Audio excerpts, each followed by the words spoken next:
Thank you for listening to the 149th episode of the Sae Bae cast. I need to add a brief disclaimer to this episode as some of the things that we talk about may be triggering to some people. We cover topics such as suicide, psychosis, drug abuse, and bad trips. This episode as well is not very RuneScape focused. We definitely do cover RS topics throughout the cast, but the vast majority are more IRL topics, especially focused on consciousness and meditation and religion and other topics like that. So anyway, for those that are willing to listen, I hope you enjoy it. I had a very fun time talking to Loki. I will definitely be having him back on the cast in the future. If you guys want to support the cast, you can go down into the description. There's a Patreon link and a YouTube membership link where you can pledge $2, $5, or $10, and it greatly supports the cast and it keeps the episodes coming. Thank you for your continued support. And now here's my conversation with the UIM Loki. All right, welcome to the Sae Bae cast, number 149 with UIM Loki. Loki, how are we doing this fine afternoon? Morning for me, afternoon for you. I am doing amazing. Thank you so much for having me on. I'm really excited and looking forward to all the different ways this is going to go. Yeah, I have been looking forward to this. As I said before the recording, this one's definitely going to be an interesting one. Yeah, I gotta just say, first off, I'm not one to just immediately compliment my guests. No, I actually am one of those people that'll do that. But like seriously, I've watched every single one of your leagues videos, and this is Oh, like basically I didn't consume your content before I met you at TwitchCon. Like I knew of you, but there's just so many creators out there that I'm like I just don't give people the chance a lot of the time. I'll just be like, I'm sure. already followed to this many people. Like I just like what's one more. But I'm not gonna lie, your leagues videos are those are the best leagues videos on Oh, YouTube. wow. Yeah, Thanks, man. that's what I think personally. And there's no like crazy like trying to push for rank one. No, it's just like you're having a good time. You're fucking passionate about what you're doing. You're clearly enjoying yourself every episode. And on top of that, you actually got like great commentary. And I think that's Oh, something that's like a lost art. That's well, not a lost art, but it seems like I don't know. It's nice to just have like a RuneScaper that's really interesting and has, good one-liners and just like funny stuff to add in here and there. So you're killing it, dude. oh, excuse me. Well, yeah, thank you. I definitely appreciate that a lot. Definitely put in a lot of work. So it's, I feels good to be recognized. And yeah, uh, in terms of like just the amount of saturation there is in the RuneScape content creation category, yeah, I totally understand. Like, there's just so many people, and there's such little time to watch everybody, and so it's yeah, I find myself doing the same thing, not giving people a chance, just because I don't really have time, and there's just so much out there, and so many good things that are already on my list that I'm not even able to get to. So it's yeah, it's crazy, man. There's so much out there. It's great. Yeah, no, I mean, yeah, it's not, it's definitely like a good problem to have, but Oh yeah, it's just like one of those things where, and a lot of the guests I'll get on that are content creators. I just haven't been able to consume much of their content. I'll try to, you know, watch a few videos before I get them on, just so I'm kind of caught up with what they're doing. But yeah, it's just very tough. I mean, and I have the luxury of just being able to sit on my ass all day and watch content if I chose to. But great, great. so I guess let's just get like a brief introduction of who you are. I guess the surface level stuff like RuneScape and just Sure. how you got into RuneScape, how you got into content creation, all that jazz. Yeah, yeah. Okay, well. This is like where you sit down for the job interview and they're like, "Tell us your life story," and then it's like, "Oh shit, okay." But yeah. So let's see. Well, I started playing RuneScape. I think I was yeah. My best friend, who was like the oldest friend in the friend group, got us all into it, and he was probably like 12, so I must have been like 11. And yeah, I remember I couldn't figure out how to finish Tutorial Island, so I had to call him on the phone and like ask him like, "Dude, I can't figure out how to get through this thing." And he's like, "Oh my God, you shouldn't be playing this then." And from then on, it was just like I need to prove him wrong. I need to prove him that I'm the best at this game. And it's from the literal like first like 5 minutes of not being able to do it. But Luckily got through Tutorial Island eventually. And then yeah, I guess just probably a pretty typical middle school day finishes up, and all I'm thinking about is getting back to RuneScape. Like I just found out that I can make gold rings and train this skill called crafting. Like holy shit. I can swear on this, right? Yeah, all the time. Okay. Yeah, okay, great, great. Yeah, like holy shit, gold rings? That's so satisfying, man. I want to get back home. I was riding my bike home as fast as I could to go make the gold rings and just like yeah, I don't know. There's so many memories, so many stories, and I guess just it stuck for whatever reason. RuneScape has this special formula that just gets into your brain and just you just it's, it consumes you a little bit, and so or maybe a lot of it. But so yeah, I guess just played RuneScape on and off until I got to college, and then right around the time the EOC came out, I guess I coincidentally quit right before it came out, like focused on my studies, and then came back when old school came back and learned about Ironman mode. I think that was 2016, and I got super addicted to Ironman mode. It was like the funnest thing ever.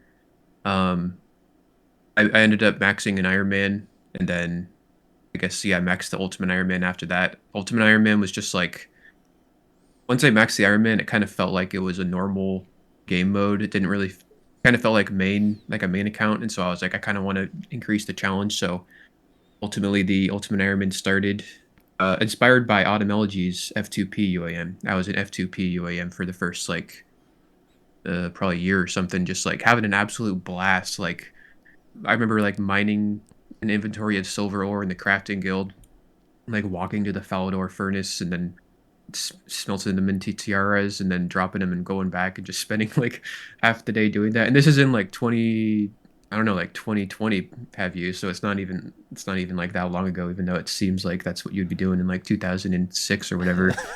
But just totally living that nostalgic old timey RuneScape thing that we all crave. So that was a really fun time. um yeah, and then that eventually, yeah, 2020 comes around, and then I'm locked in my house during the pandemic, and I'm like, I remember very vividly. I was going for bike rides every day, and on this one day back, on my way back home, I was like, why don't I just like start why don't I start making a YouTube channel with like RuneScape videos? Like I've had this thought like 100 times over the last 10 years, and I always tell myself like it's too late. Like you can't start now. Like you should have started forever ago. And then I was like, well, if I fucking did that the first time I thought that, it would have been 10 years ago. But like I'm just gonna have to do it if I want to do it. And so like I did it, and then the first video is so bad. It's like, dude, I literally like cringe so hard because like the very first 5 seconds, it's like, "Hey, how's it going, guys? Welcome to my hardcore Iron Man." Like, it's not even like it's so bad. It's like, oh my god. But eventually, like I guess probably after like a few months, I started finding my footing. Like they started not being like insanely cringy. They were still pretty cringy, but like not nearly as bad. Like there was like 5 to 10 second black screens in between clips because I didn't even know. I literally had no idea what I was doing. So like it's that level of bad. And so yeah, I guess from humble beginnings, I managed to create a very I don't know how to like really measure it. It's just 35K subs. So that's like at the beginning I would have been like insanely happy to have 35K subs. And then I guess like as you get bigger and bigger, you set your sights farther and farther out, Yeah, and I guess move the goalposts. keeps And moving. so yeah, but I guess at this point, like I would say I'm like a semi small ish, maybe heading towards medium sized YouTube channel. So very happy about that. And yeah, Well, no, yeah, yeah, yeah. well, I'll just add in like it's one of the one of the things I see, at least from an outside perspective, is that your content is not just like overhyped stuff where like you make like a one-off video that gets you a huge amount of subs and then just kind of like dwindles from there. Like now I can Mm. literally only see your channel like exponentially growing. So I think you have what it takes to just if you keep doing what you're doing, you're gonna get more eyeballs on your content. Oh, So dang, thanks, man. That yeah. that feels nice. I actually just had something to add when you were talking about like making your or being a free to play Ultimate Ironman for the first, however many hours you played that. What was it that eventually made you not want to be free to play anymore? Um, Honestly, I don't have an answer. Like, were you I bored? remember I Like, were was you just like knowing how much you could be doing, or was it I something? guess like I was farming hill giants for giant keys. So I was sort of at the end of the F2P journey. Like just my plan was to grind Obor and like get full rune armor and then oh no, probably quit just because like I did everything I wanted or something. But then like okay, you know what it was? I remember. Okay, so yeah. So at the time in 2020, I was watching over my grandma's house because she was transitioning into like an old folks home. And I just happened to be in the area in the Midwest because at the time I was traveling across the country on my motorcycle. And so I just happened to be in the area and my parents were like, hey, would you mind watching her house for like a few months while we do this transition? And I was like, oh, sure, whatever.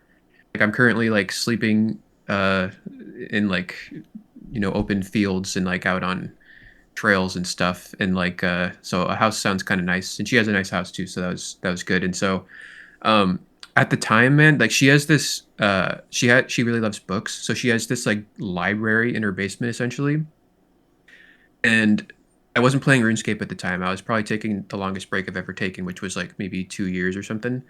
And so, yeah, it was just I started living there. I went in her library every day and started just reading like Plato and Aristotle and like the great Western works of society of the world. And there's just like a ton of good stuff in there. And so then and I started volunteering at like this animal shelter, and it was like and I was reading about like quantum mechanics on like Wikipedia and like I got really into like energy and like nuclear energy and all that kind of stuff and just learning about like beta decay and like a bunch of like just I'm just naturally so curious about everything and so science is just like a extremely deep rabbit hole that you can never quench your curiosity in, which is great. And so anyway, um yeah, and then one day, man, I come back from the animal hospital volunteering and I'm like I kind of feel like crafting some blood runes.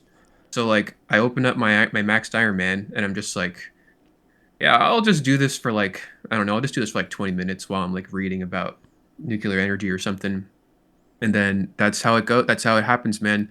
20 minutes one day, 20 minutes the next day, and then it's like, oh shit, actually I kind of want to like I don't know do something else. I want to mine some rune rocks because for whatever reason that's what I wanted to do on my max god. And now it's just like that sounds like a cool childhood dream. Might as well go do that. And so then I spend an hour doing that, and then the next day it's like 2 hours angler fishing, and then it's like now I'm getting back into it, and it's subtle and it's insidious. It happens gradually, and you don't realize it, and before you know it, you're spending 16-hour days again, like grinding raids and grinding bosses, and it's like, how does this happen? And then yeah, that's so then I was like, yeah, I have this Ultimate Iron Man that I sort of abandoned like right at the apex of the transition between F2P and members. Like, would that'd be so cool to just give him members and then just like, yeah, just see where it goes from there. And I had no idea what I was doing, and just yeah, I guess it's kind of a long answer, but I started members. I couldn't tell you what I did between F2P UIM where I was at 800 total, and the first episode of the UIM series where I'm at 1500, but that's where it started. And then yeah, yeah, I Actually, guess I guess yeah. speaking of your UIM series, well, first of all, there's a lot to unpack there, which I'm really excited to talk about. But yeah, it looks like the series you're known for is your UIM series, and I believe, if I'm not mistaken, there's over 150 episodes. Is that correct? Yes. That's crazy, dude. Are they all like? And again, this is me having not really looked at them because I've only really been consuming your league's content.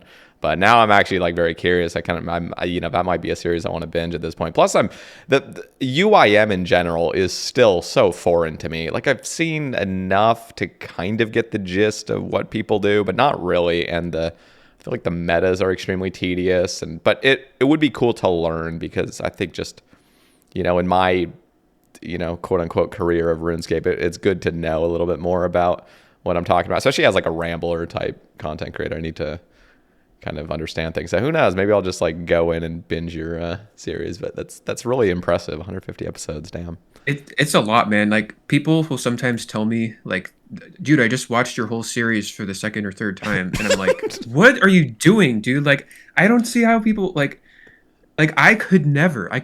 Like, I'm looking at it right now. It's just like, I guess I don't know. Maybe it's different coming from my own perspective, but like, I really don't see how people have the capacity to just.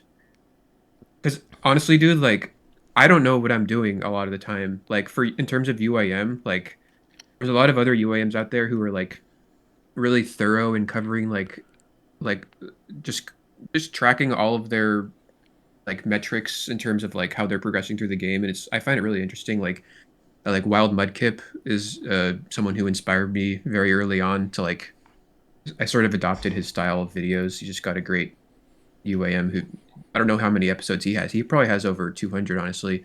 And so that's sort of where the format for my videos came from, was just like watching him. And I found him soon after I made my channel. And so I was like, oh, he just does what he wants, and he conjures up a video out of it, and he posts twice a week, and that's great. And then um yeah, I tried posting twice a week, but that was too much for me. I ended up doing just once a week. So essentially it's like 150 videos, it's like 150 weeks. And then I don't know, man, I'm just playing the game, and then at the end of every week I just take the clip from the end of the last video and go to the next clip, and then put that as the first clip on the timeline, and then just put 3 days on the timeline, and then edit that out, and then add another 3 days, and then sorry, I'm sort of jumping around a little bit here, No, I but love it. I love it. um That's actually like inspiring in a sense because like I've always had this kind of mental block when it comes to content creation, especially like on the YouTube side. I guess part of it, like you were saying, like you can't imagine why anybody would want to watch your stuff, and it's kind of the same with me, like because you are yourself, and so you're literally playing every second of that account, whereas another person doesn't know what's going on. So in my head, I've been playing this same account, so nothing is really novel about it at this point. And I'm just like projecting that onto my viewers. Like, there's no way any of my viewers would want to see like the boring grinds I'm doing at this point because it's just average day logging in again. Like, but people love it, and again, like, and there's a lot of people that are not like me. I don't know if you are considered like a binge watcher. There's people that will literally just sit through like 12 seasons of some TV show on Netflix over like a fucking weekend. And it's just like I don't understand how people just do that, but a lot of people love it. yeah, that's actually really important to recognize, like just broadly speaking, that like most people aren't like ourselves, and so they have a totally different like mental programming that they run every day, and it just if from your perspective it probably looks like how could that be possible? Like clearly I'm clearly I understand certain things, and the way that I operate in the world is like a product of those understandings, and if those understandings are right, then we should all be sort of the same in some way. And then but yeah, I guess everyone has their own base level understandings that are different on many different frequencies, and so it, yeah, sometimes I forget that it's hard to remember because you get I don't know, I get caught up in my own mind sometimes, Yeah, but yeah, me too. So, yeah. what kind of got you? I mean, you said you were, what did you say? Your grandma's library, was that it? We getting that right? Yeah, yeah. So yeah, she lived in Springfield, Illinois. So I ended up living in her house for like I'm just really bad with like time, but like I think it was probably around 2 years, maybe like 1 to 2 years, a year and a half to 2 years. Okay. And what Um, like got you into this kind of rabbit hole of being very curious about stuff? Have you always been very curious? Did it kind of spring up upon you in like entering adulthood or what? um, Honestly, dude, I feel like this is gonna be a theme. Like I don't know, like for some reason I just have I think about things as in ways in which there's not like a central observer, and so there's not like a me who's like doing all of these things, and therefore when I think back to them, I don't have like a catalog of became curious, and how I became curious, and when, like, the different factors that contributed to that, and like all of this stuff. It's sort of like it kind of reminds me of like Buddhist thoughts, where it's like there's not like a self, all that kind of stuff. Hmm. I've always, even as a kid, like I've always been like super like not really identifying too much with having a self. It's more just like when I was a kid, I was just like this massive, like, sort of stupid idiot, like laughing all the time and not having a critical thought. I don't think I had an actual thought in my head until I was like maybe 19 or 20, which Jesus sounds crazy. Christ. No, seriously, dude. Yeah, like I talked to like my close friends about that, and they're like, I just don't understand you. I don't understand how you could do that. Like, that doesn't make any sense. How That did that you exist without having any thoughts? that's like anti-neurotic. Like you're just so absorbed in your own mind and your own narrative. So you were saying like is that correct? Like you were like the opposite of that, where like you just were not focused on the internal monologue that was going on, or am I getting that I right? Yeah, I don't think I even had a monologue, or like it was more just like, Just things are I don't know. happening. Like the universe is just Yeah, happening. the universe is unfolding and I'm experiencing it, and I'm so addicted to the sensation of laughter that, like, as most kids are, that I would do whatever the I had learned the social behaviors to like maximize laughter, so I would just be stupid, and like, just like, and later on my friends as adults would tell me like, dude, when we were with you when we were all kids, it was like we were high all the time, because it was nonstop laughter for like the entire day and weeks and months, and it was just like it was a lot to handle, and we couldn't even handle it all the time, because it was just we wanted like real stuff to happen sometimes too, and you were never like that, so like we couldn't be around you sometimes because it was just insane. Like it was kind of manic. Like I was a bit manic, and yeah, but now, and it's totally crazy because now I'm the exact opposite. Now I'm like super interested in like everything that's real, and everything true, and like all the fundamental sort of underpinnings of the universe, and like, just everything. And so that's why it's hard for me to say like when did I become curious. I would say like maybe a better maybe I would say like, if we remove the self from the question, instead of when did I become curious, just like curiosity manifested itself, what, like, upon age, maybe like, I don't know, 20, when I started having critical thoughts, I guess. Hmm. So I don't know if that's too weird. We No, no, probably lost a few viewers there. yeah, no, no, that'll happen. But I'm actually, well, let me just take a step back for the audience sake. So at the Crusader party, um, can't actually, I don't actually know how it all kind of came about. I know you. How did you approach me? Because you asked about some specific topic, Yeah. and then I got really fascinated, and then we just fucking went down the rabbit hole basically Yeah. instantaneously. Yeah. I saw you walking across the room, or, well, I saw you walking, and then I was like, oh, Sae Bae. And then I was like, I bet we could have an immediately interesting conversation if I said something about mushrooms. And so then, like, I know you have like a history with that or Yeah, something. yeah.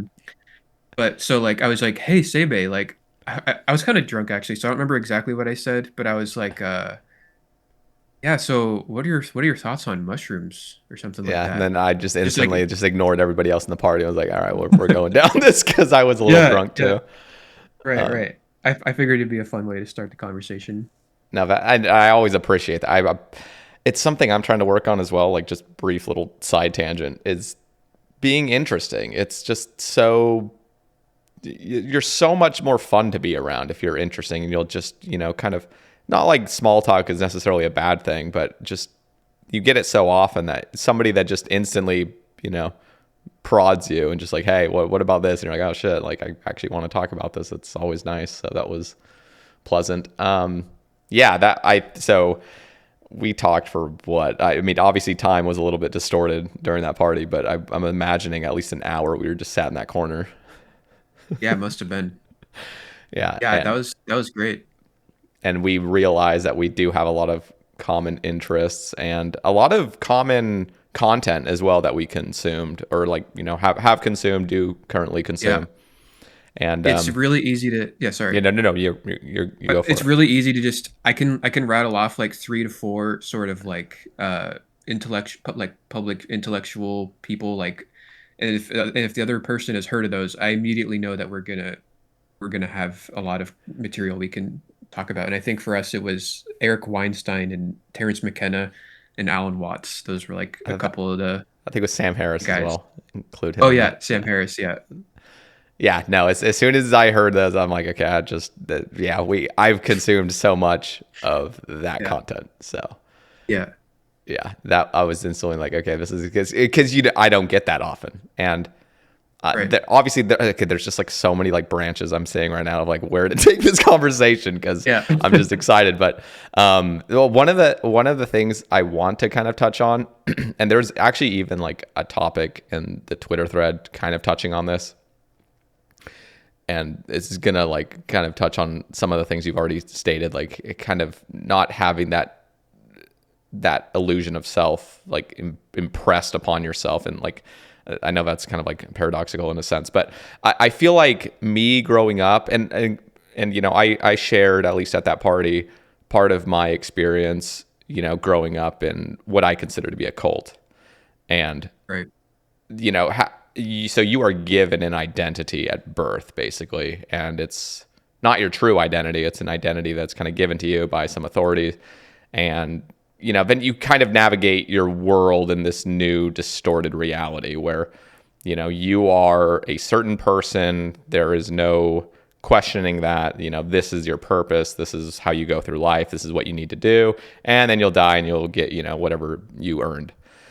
So, but you, it seems like, did not have that experience at all. Can you explain kind of how you grew, like what at least ideology you grew up kind of impressed upon yourself? Yeah, yeah. So first of all, I'm extremely lucky to have grown up the way that I did. Um, 'Cause when I hear people like you, like yourself, telling me this, and like I've heard various other people say this, I'm just like, dang, like when you're a kid, you're so malleable, and like you're shapeable into whatever form you're given, and you are given forms to be shaped into, and you don't know how to identify that when it happens. And so when it gets in early, man, it's it can be rough trying to unshape yourself. And so um yeah, I was super lucky because, well, this is going to sound weird, but like, so when I was 9, my dad committed suicide. I don't think I've ever said that publicly, so uh yeah, I'll just throw that out there. um I was so young that like it wasn't exactly, I didn't like really understand like what that meant. And like, so even to this day, like I sort of embody that sort of like, I don't know if, like, laissez-faire, like let it be, sort of like it is what it is type thing. So like it's never really bothered me that much, and that probably sounds weird to some people, but like I don't know, I was so young and I didn't really, I couldn't grasp it. And so I was raised by a single mother, and she is like, I don't she there's no way she's going to end up watching this, so I'm sure she won't mind me saying this, but she is like very she doesn't really have much. Okay, I want to phrase this diplomatically, but like she doesn't, she's kind of like a shell of a person. That sounds incredibly harsh, but like, um in a way it's actually the greatest gift she's ever given me, because she allowed me to grow up without having these external forces imposed upon me about what I should care about, and like who I should be, what I should become, all these like expectations and all of these ideologies, like you said. I was free from all of that. I was grown up with like this blank slate. And like as a child, like I was free to just experience the world purely. And so like there was no, yeah, religious ideology or intellectual ideology or anything. And so by the time I was, reaching adulthood, and I was 19, I didn't have any sort of influence. I was just a pure, I don't know, I was just like pure child, just like becoming an adult. And so that ended up causing like a bit of stress later on when I realized everyone else had identity. I didn't feel like I fitted anywhere. I eventually got around that, but um, yeah. So I think that I don't know if that answers. I forget what the question was. No, I think that answers it. Damn. Yeah, I didn't. That's a lot. Yeah.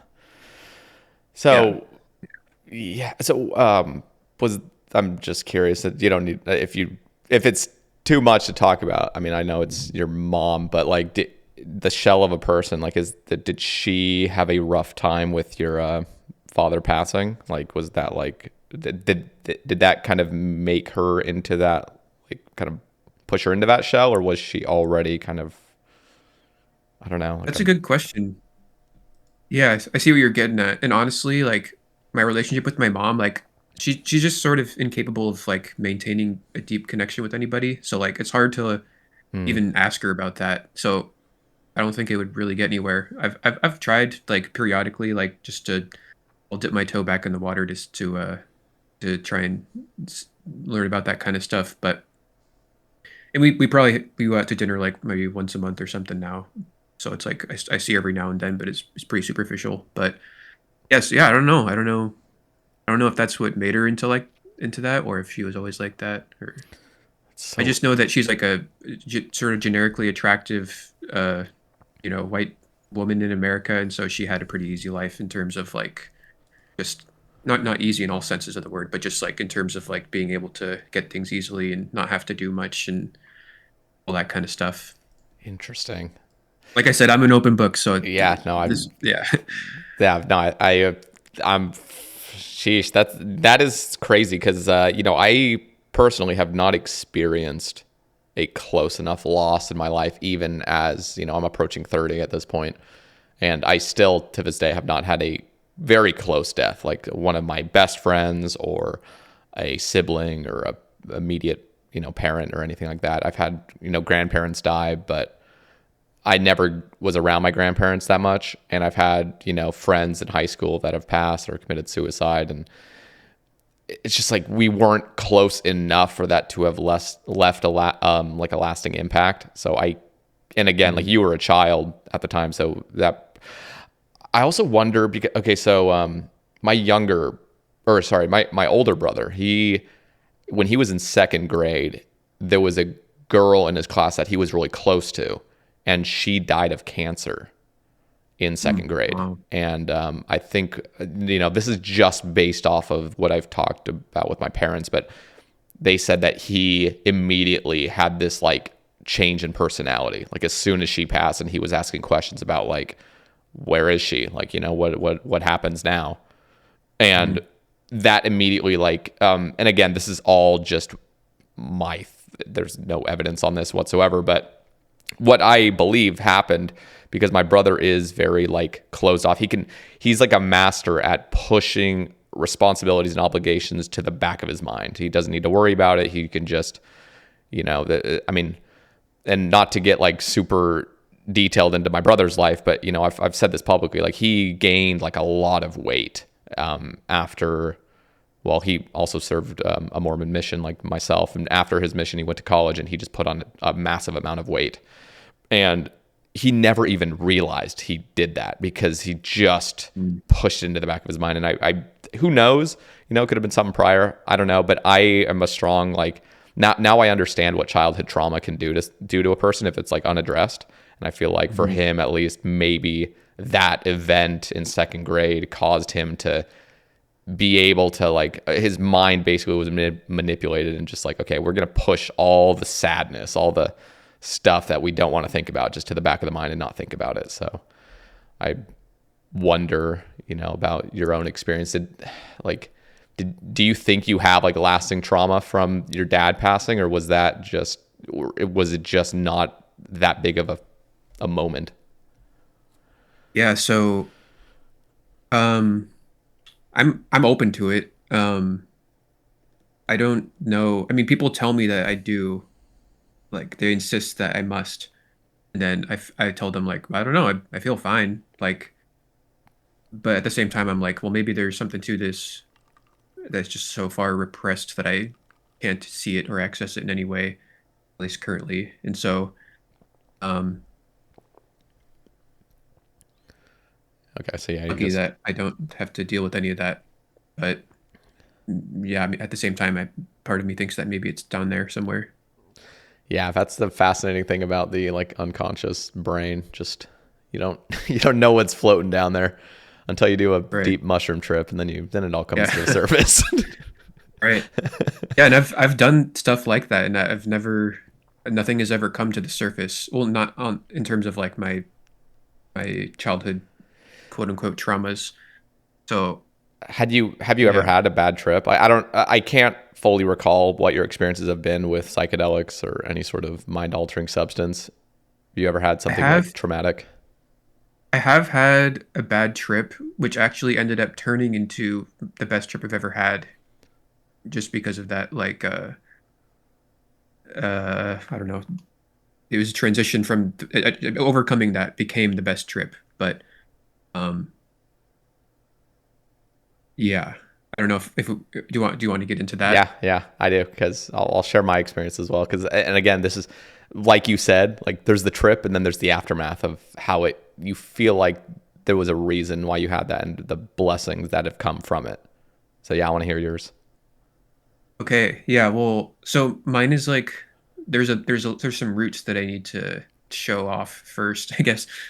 So like I started smoking weed in college, as a lot of us do, and at first I would smoke with friends and stuff, and it was great and just have a grand old time. And eventually I started smoking by myself, and then when I started doing that, some psychotic like things started arising. I would just like I would sort of like hear voices through the walls of the rest of the dorm room, and I would like imagine that they were saying things about me, even though they weren't. And so and then I started like interpreting all kinds of sounds that came from outside my room as people talking about me, just like sort of generic anxiety induced psychosis through psychedelic psychoactive drugs, which weed is. And so I sort of just kept smoking weed though, because that it was like something that I was very familiar with, and I liked the way it felt and like all that stuff. And I felt like cool for smoking weed because I was so immature and like young and like I didn't know what I was doing. But um, and then so that sort of like caused this yeah it caused this deep psychosis that I ended up that still harbor to this day actually. And so sometimes it'll like flare up and I'll imagine that people are saying things about me that are bad, or honestly like any sound at all. It's sort of just turned into like an auditory hallucination type thing where like if a bird chirps outside, I'll imagine it sounds crazy, but I'll imagine that the bird is like saying something to me, and it's like really if you can convince yourself of that, like you're not in a good place. And so fast forward a few years, and I take mushrooms with one of my greatest childhood friends, and then yeah, this was 2021, and so I just felt this like strong disconnect from everything, including him, which has never happened to me before with him because we were so close. And so I just like I go into my grandma's basement, and then because we were at my grandma's house, and I was just having this like breakdown, I guess. I was on the mushrooms, and I was looking at my hands, and I was looking at the walls, and like I was thinking to myself like for whatever reason the thought arose like the entire point of the universe is to test whether or not I will kill myself. Like that became an undeniable true thought to me. And so then like I was I was basically like, okay, all right, well, if that's the entire point, then I have to do it. And so like I really like was facing this thought, and it was incredibly terrifying. And I was like I was trying to accept that I needed to do this, and like I was going to do this. And I after like I don't know, it felt like a long time. It was probably only a few minutes, but I ended up just like getting too scared and being like I can't do it. Like I can't do it. And like uh right at that moment, my friend comes down the stairs into the basement. It's like how can that if to a psychotic mind, like how can you not interpret that as some sort of like divine like interjection or some sort of thing like oh like here's your best friend from childhood now that you're not going to kill yourself, like that's just so symbolic. So it's even though it's like looking back it's just a coincidence, but like I mean most likely coincidence, but there's no way to know for sure that's just what causes the psychosis. And so he tried to like connect with me because I guess we were sort of separated for like an hour at that point, so we were having a trip together, so he wanted to connect, and I was like, I looking at his eyes, and I just felt like it still rang true in my head that the entire point of the universe is to see if I will kill myself as me, like the focal point of the entire universe, like. And so I couldn't connect with him, and then he just like, yeah, I guess he ended up telling me that he thought that he was the one with the issue when I couldn't connect with him later on, which I found interesting. But somehow, dude, like the basement was so fucking cold because the AC was on. It was the middle of the summer and the basement AC was blasting. And I was like, if I could just get warm, I could think clearly. But like the entire point is to kill myself. So why does getting warm matter? And then I would sit and sulk in those thoughts for another 5 minutes, and I'm just getting more and more freezing. And then like I'm just like, I just need to get warm, but I can't because there's no point to anything. But I need to just get warm so I can think. And then eventually I was like, fuck it, like I'm gonna go lay out on the hammock out in this hot summer heat of the Midwest and like just soak in the sun.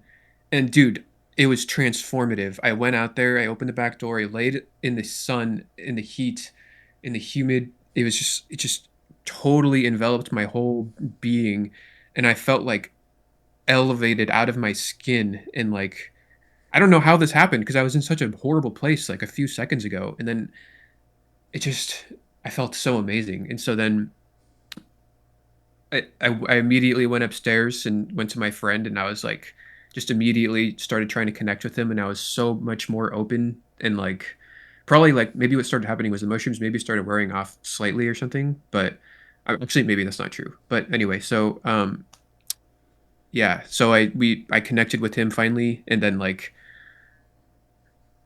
dude, I don't even know how to explain it, but like it was the best trip I've ever had because like having seen the darkness and then coming out of that, like comparatively, everything else that I could possibly experience is an absolute gift. It's an absolute pleasure to be able to experience anything else.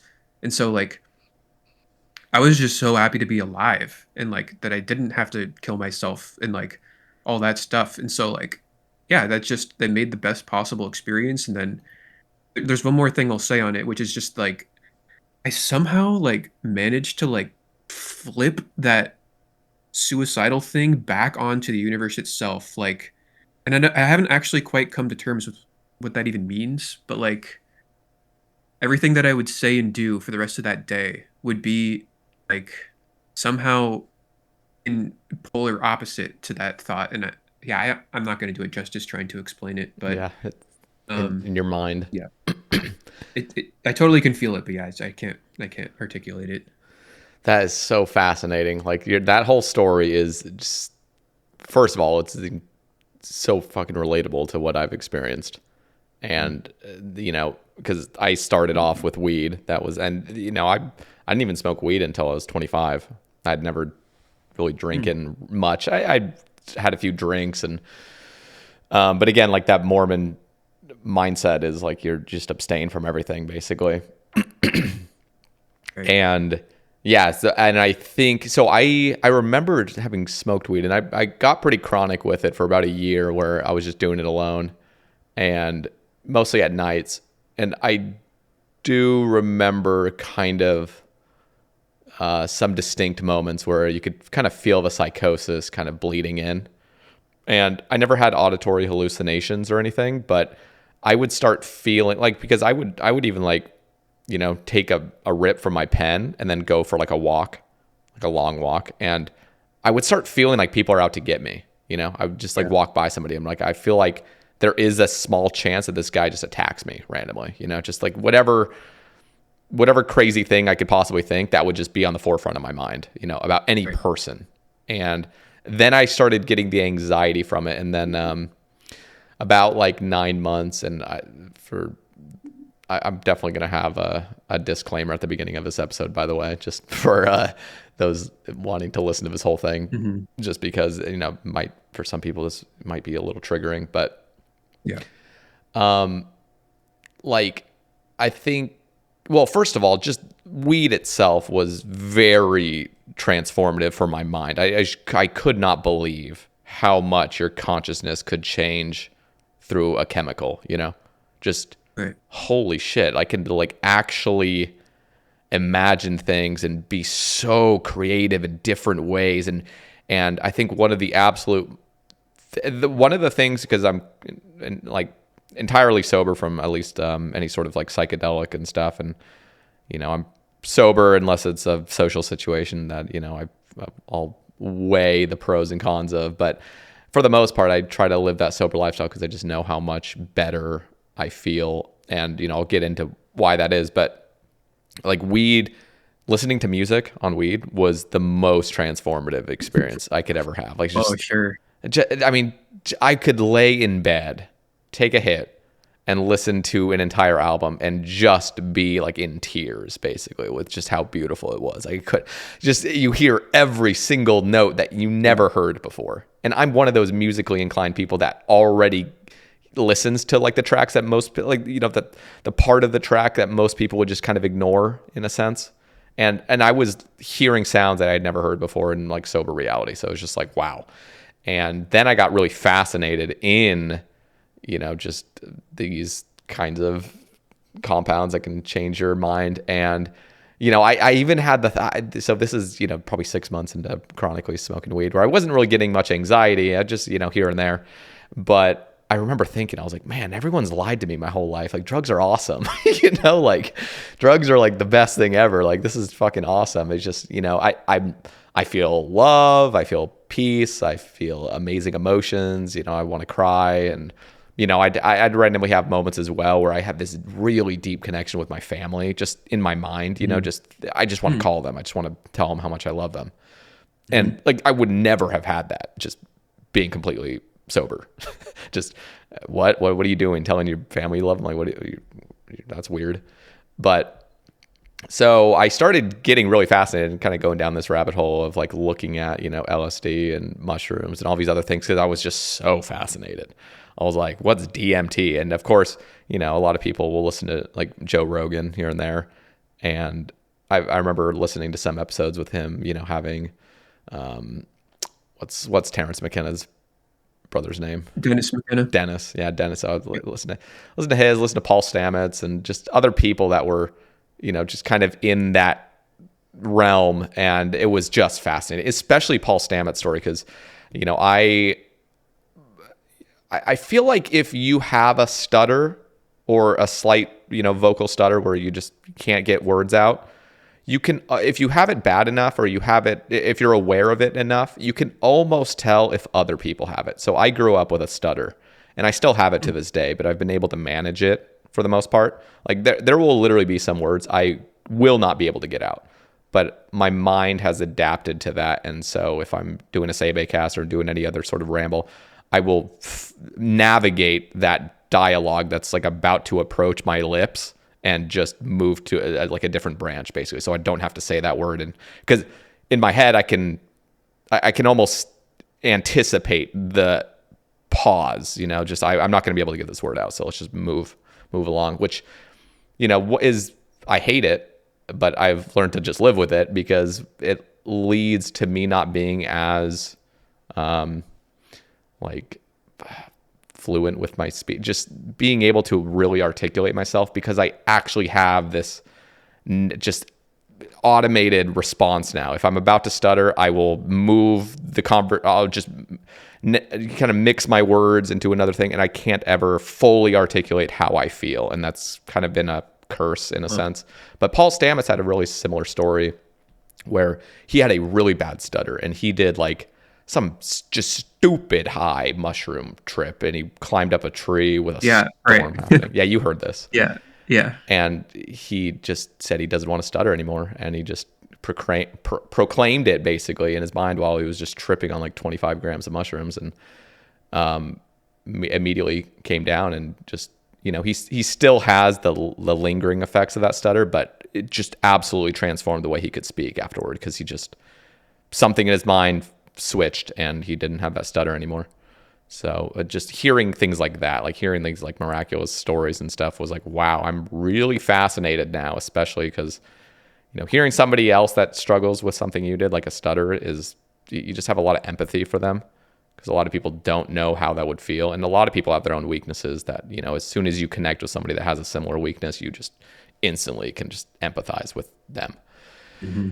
So yeah, long story short, I'm making this very long, but that was, you know, I got a connection to get, you know, just mushrooms. And the first experience I had was just one of the most fascinating and also the most terrifying, just the thoughts of being in an endless purgatory, thought looping, all this stuff, just crazy. And I didn't know what I was getting myself into, and like a heroic dose the first time I ever tripped. And, Oh, and, so, you know, I could linger on these things and explain everything about it, but for time's sake, I'll just continue. But for probably the next 7 months or so, because this was just last September where I was introduced to them. So not like a couple months ago, but a year, probably like 14 months ago at this point. yeah. And I mean, that trip ended, and I remember a distinct thought, like, never do that again. Like, you're done. Like no, there's just, you literally went to hell, and you're back, and it doesn't feel like you were you were in hell, but you were, and don't go back there. And then it literally, like, within that week, I was doing it again. I was like, I'm just so fascinated. Like, I need closure, you know, I need that closure sort of. And I was a little bit more responsible with it, trying to set and setting a little bit nicer. And for the next 7 months, I was doing it quite consistently. And almost every time I would have the beatific vision of just everything's love, everything's interconnected. Yep. I'm not who I think I am. I'm something much bigger. I'm a part of the bigger whole, the universal consciousness, Mm-hmm. all this stuff. And, you know, I'd go through some frightening phases, but nothing was hellish. It was just, I'm confused. I don't know what's happening. This is scary. And then all of a sudden, the bright light of just, oh my God, like just the nirvana ecstasy feeling. And and every time you come back and you kind of get this sense of like, my purpose in this world is to deliver mushrooms to every single person, basically. Like, because you feel like if everybody could feel this at once, the world would be a completely different place. Like, we would all love each other unconditionally, you know? And that was Really. just always the thought I would get. And so I started really, in my mind, I just remember thinking, like, this is like my purpose in life at this point, is just to learn more about this, do more mushrooms, you know, try to dive even deeper into this different realm of consciousness, and just keep exploring it. Because for some reason, like, it felt as though every trip I was learning something new. It was more beautiful than the last, you know. It was so good. And I remember talking about it on my stream, and I was like, man, should I be doing this? Like, should I talk about this? Should I talk about this on my YouTube? But, you know, I'd always get that sense of like, no, this is like your purpose, you know, at this point. Like, this is like so amazing. This is the best you've ever felt. And, you know, even the surface level trips of just dancing in my room. I mean, I would literally listen to music for 4 hours and just dance in my room and just be on the Sure. craziest, just every fiber of my being was just filled with love and just like sun rays, basically, you know, just like, holy Yeah. shit. And no negatives either. You know, you come back down from the trip and you're just like, I want to call my dad and just tell him how much I love him. And just like, what the Yeah. fuck? Like, Yeah. how could you possibly feel this way with no negatives, you know? And anyway, so just to get to the last trip I did was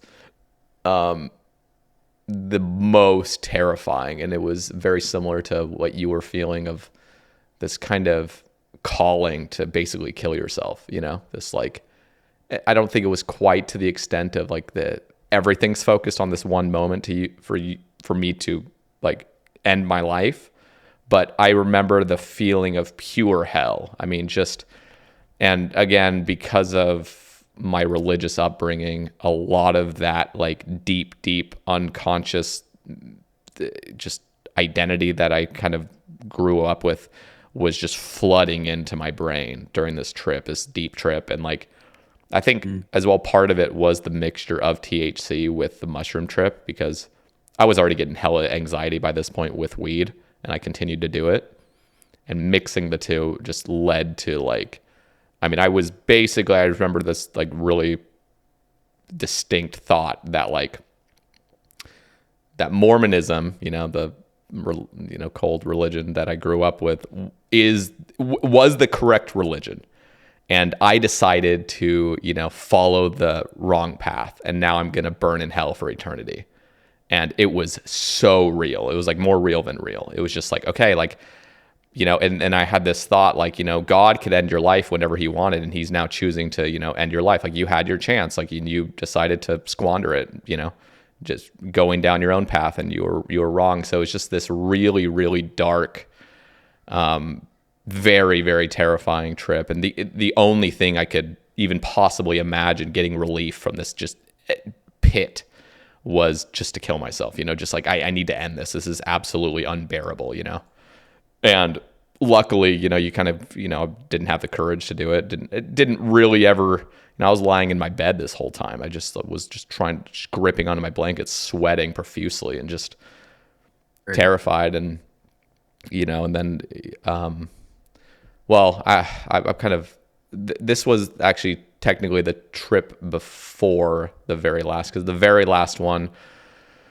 was the one where I live streamed it, because the feeling of absolute just, I was petrified. Like I was just completely scared to death that, people were out to get me, even my family members and everything. And the only way I felt safe was to, maybe contact my audience on my stream, because that was like where I felt, comfort. Wow. And so, and I don't know if you knew that. I assume a lot of people know like what had happened that day, but I don't know. Did you? For the most part, I live under a rock, so like, okay. I don't.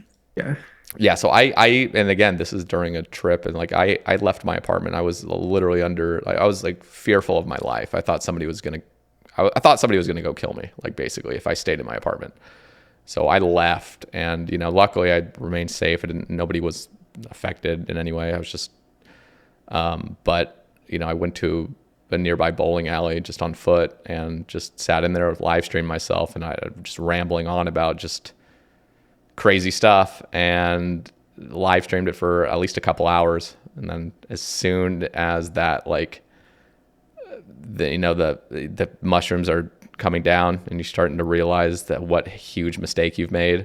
I mean, I was defeated. I just remember like being able to finally just come to terms with it, walked home just bawling my eyes out, and just I thought my life was over. Like I thought everything I had built, my stream, my YouTube, that was all going to be taken from me at this point. Like just nobody would watch me again. Like everything is ruined because I decided to like keep doing drugs, even though the second to last trip that I had was so terrifying. But for some reason, I just needed that closure. Like I was like, there's no way I can deal with my last trip being so hellish, and I needed to do another one. And that was just another kick to my ass. Just like, no, you're done basically. So that was the final straw that I needed. And it was like, I mean, I look back at it now and I'm really grateful for the experience, because it didn't ruin my life. But it's something where it was so real, and so many things could have gone wrong, like much worse than they did, and they didn't. And knowing like I was really blessed to not have had anything like horribly go wrong.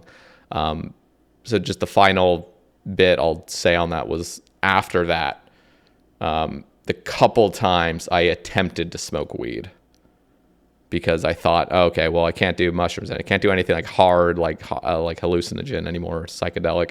I'll just try to do a little bit of weed. Instant flashbacks. And I mean like the realest flash. I mean, complete PTSD, back to the hellscape, back to everything I felt, the pit of terror. And then like I think I tried it like 2 times, and the second time I was like, okay, like I am now literally going through what I believe to be just complete psychosis. If I continue to do this, I'll probably develop schizophrenia, some crazy shit. Because and even I even looked up some stuff, like even caffeine can flare up like psychosis if you have it, if you're so I remember even distinctly drinking a couple energy drinks like a month later, and kind of sleeping on that. And I mean, this was very common even without a bunch of caffeine, but I would wake up at 3 a.m. and just back to this back to the flashbacks. You know, I'd be dreaming of the flashbacks. They would just became so like real, and I'd wake up at 3 a.m. just sweating profusely for a couple months after like like my last time smoking weed. And if I took too much caffeine, I would like also get really vivid dreams and flashbacks occasionally. So I had to like really, I mean, I was going through some shit, and this is something that was really hard for me to like explain. This is like the first time I've really gone into a lot of detail on this. I, you know, because mainly my content's not about myself; it's about RuneScape. It's about just, you know, chatting shit about RuneScape. But I feel almost like I almost wish if somebody were to have gone like were to have had a similar situation to what I have had, which sounds like kind of you have had a similar situation, like that alone can help with the healing process in a sense, like knowing you're not alone, knowing like the schizophrenic kind of like psychotic things that you can experience is not just you. It's like this is a, you know, like I am I right in saying it's a disease, psychosis? You know, it's a disease of the mind, but like this, I guess I'm just sharing it because it's just important, I think, to make people aware of the negative consequences to like these mind-altering substances and what can really happen. And that was definitely like a changing course in my life. But again, like as you said, you know, you find a blessing in it, and I find a big blessing in what I've experienced. And you know, it was so hard for me to quit weed, and having that experience where like I literally just cannot smoke weed at this point. I'm terrified of it. I just don't want to. Yeah. I'm terrified to do any sort of psychedelic anymore too. Like it's just one of those things now where, in a sense, I'm very grateful for the experience I had because it has led to me living a healthier life and just being happier, being sober, being able to live every day and be just fucking grateful for my life that I still have. And I don't think I would have deeply appreciated it without it.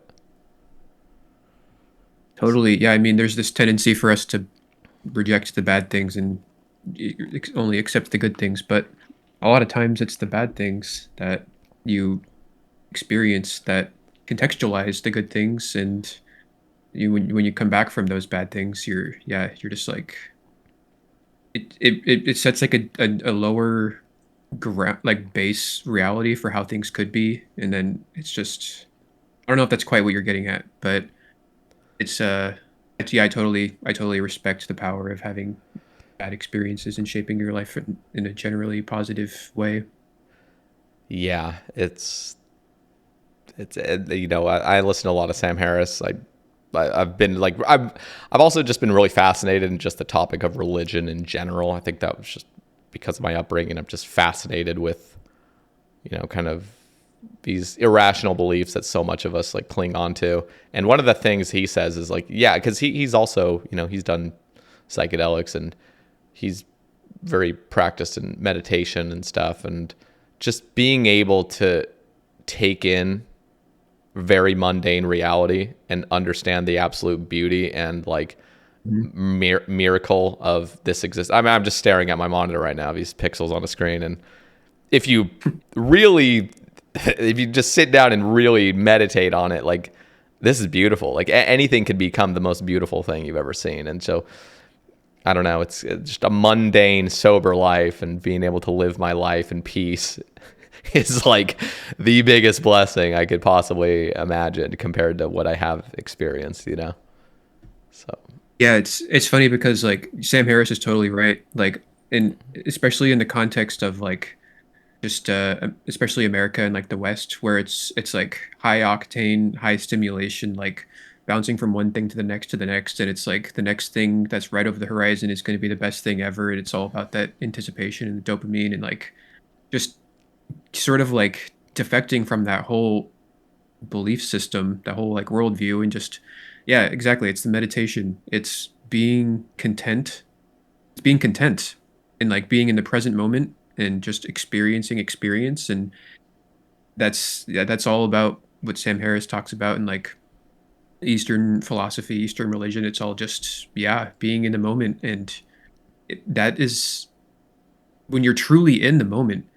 That's the most peaceful, blissful experience there is. And it's just in the West, we're constantly being, our attention is constantly being monetized and trying to be taken away from us. Well, not take, trying to be, yeah, just be captured essentially. And it's tough. It's tough when you grow up in that because that's just what you're used to. But yeah, meditation especially is probably the thing that I would consider is like the absolute most important thing for any human on earth to invest time into understanding and practicing, because it it's a practice in grounding yourself in the moment. And once you've sufficiently done so, you just are in your body and you're just experiencing, and there's nothing else happening. And it's like it's so pure and it's so they say to depict it in literary form is to stain it with defilement, because to even try and talk about it sort of like brings it out of the moment and brings it into like the categories that we have preconceived notions about that shape the way that we think about it. And so it's like, yeah, it's just meditation is Yeah. it, yeah, The huge. the thing that like is so fascinating, and this is something I've like, again, this is something, it's so hard to deconstruct what you've come to know. I mean, you're born into a system, and you know what, you didn't really have any free will in deciding who your parents were, what time period you're gonna be born in, what location, all this stuff. So just things are just happening to you, and you're just experiencing it. But I think one of the most like amazing things to recognize is there is really no past and future. It's you are in a forever now. Everything, Yeah. all the past is just your mind creating a narrative of, you know, what you perceive to have happened, and sometimes that even gets Mhm. distorted. And then the future is just Totally. you hoping and wanting, just fantasizing about things. But the only thing that will ever happen and has ever happened and is happening right now is just the now, this present moment, and it's the only thing you'll ever get. So as Yep. soon as you can like fully recognize that this is all life, like this is your existence is right now, and it will never be any different. There will never be a future. There will only be the now. And so the only way to deeply appreciate, and this is an impossible task. It feels like, you know, some people have probably achieved nirvana, but for me, it's like this is a constant work in progress of truly embracing the moment and just realizing like if you cannot be happy right now, you can't be happy. Like you have to understand that this is the moment right now where everything can be, you know, satisfied. Like you can be satisfactorily happy right now if you choose to. 100%. Yeah, we often view in the West that happiness is lies behind that, you know, raise at your job or behind that new position at the, you know, or that relationship or that white picket fence or whatever it happens to be for you. And then it's you can happiness isn't like your circumstance. It's not conditional. Happiness is it's kind of a choice, but it's not. It's weird because like that doesn't seem like it makes any sense because like yeah, I don't know. This gets into like a whole big thing, and it's There's a huge rabbit hole to go down. yeah. And I wish there was like some like just pithy answer that you could say and everyone would be like, "Oh yeah, okay." And then like that makes sense and okay, well that's great. We figured it out. But like I swear, man, I'll have this conversation with people for hours and hours and like I just can't break through because like people have these ideas in their mind about everything. Clearly everything that they've been told hasn't been a lie. So like therefore I must be wrong because I'm giving this alternate view. And so like they'll bring up 50 different examples about how this is what I'm saying is wrong, and like they're each leaning on each other for their support, and then they'll just bounce from one to the next to the next to the next to the next, and then I have a hard time like keeping 50 things in my mind to try and bring it all down at the same time. But it's like because I don't know, it's just that's way too many things to like think about. But like Yeah. Yeah. No, you're totally right. And the funniest part is I actually remember being that guy because, you know, who wants to have dedicated their life to an organization like a church, spent 2 years, 2 grueling years of your life just you're not getting paid for any of this. You are just spending every waking moment of your life for 2 years trying to preach something that, you may or may not have believed at the time. And you're just kind of going about, you think this is the way, this is how you're supposed to live your life. This is the roadmap to a happy life. That's what you've been told, since you were born. And then you come home, and if anybody tries to, question your belief or be like, well, like, so what was that? Do you still believe in, the Mormon church? Like you have to double down. It's just human nature to not want to have been wrong, because that is like the most shameful thing ever. To admit that you wasted your time. And to be fair, I don't think my mission was an entire waste of time. I actually think I learned a lot of valuable skills. But I can that's a distinction that I can make. I don't have to say like, my whole mission was a success or a failure. I can pick the parts that were really good for me. But to tell somebody that, I wasted my time trying to convert people to a religion that I don't believe in anymore, it's just embarrassing. And no human wants to. The natural response is to just, keep doubling down, so you're not, look pathetic and look like you were wrong. That's just like the worst thing, to admit that you were wrong. And and the cruel irony of that is that is the thing itself that is like causing whatever suffering you're experiencing, is that doubling down. Like you're doing that to yourself. Whatever, it doesn't have to be Mormon church, whatever it is. It's just like you might go to your therapist and be like, what's wrong with me? Like, why can't I be happier? Like all this stuff. And it's like, you don't realize it, but you're choosing that. And that can be so hard to explain to like, or to try to help people understand. And it's not like I have the answers or anything. Like I know anything more than but it's just like, I don't know. It's the irony is so interesting. I know it's sorry, I kind of cut you off. No, you're totally fine. I love it. Like, it's just weird. Like because you're what, 28? I don't know how old you are. Just turned 30, actually. Okay, I'm turning 29 next year, so we're about the same age. There's something just fascinating about growing up, and it feels like every year, like it's just there's something that I perceive in life that is different than what I perceived life a year prior, and just that's kind of like really cool to just kind of go through. It's just cool learning, like to restrict yourself to a certain line of thinking till the day you die, and to just be incredibly dogmatic about every single thing. It's just so dull, I think now. And that's a different perception that I have at this point. And this is, I didn't always used to think this way, but it's so much better to just be free, like just to just be wrong. Like it's not the worst thing to be wrong. If you, I don't know, it's so much better to just be able to endlessly learn and make mistakes and learn and be wrong and correct your path. I don't know. Sure, no, and we've mentioned the word perception a lot of times so far in this conversation. That's just like, it does a lot of work, because ultimately every time you're interacting with like an objective phenomena, it has to pass through your lens of perception first.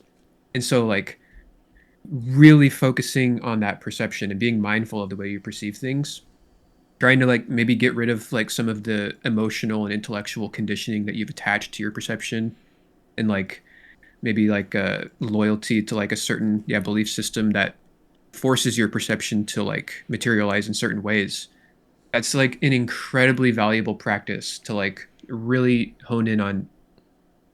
For me, it's just breaking down perception. It's trying to get rid of perception entirely, which is impossible. But like, I feel like you can make your perception less like lensed by just having a desire to develop a deeper understanding for objective reality is one way of putting it. And so that can be really difficult, because a lot of times the way we are and who we are, it grounds us in the world and makes us feel comfortable and secure. And that forces our perception to be a certain way. Because like, if you like view this like some sort of like corporate enemy as being like this undeniably true thing, and it's like oppressing you every day, then someone tells you like, this isn't the best example, but like then someone tells you that that corporation just donated $1 billion to a charity, you could be like, no, they didn't do that. They can't do that because they're the bad guys. And so then like you're forced, your perception is creating an illusion in your mind,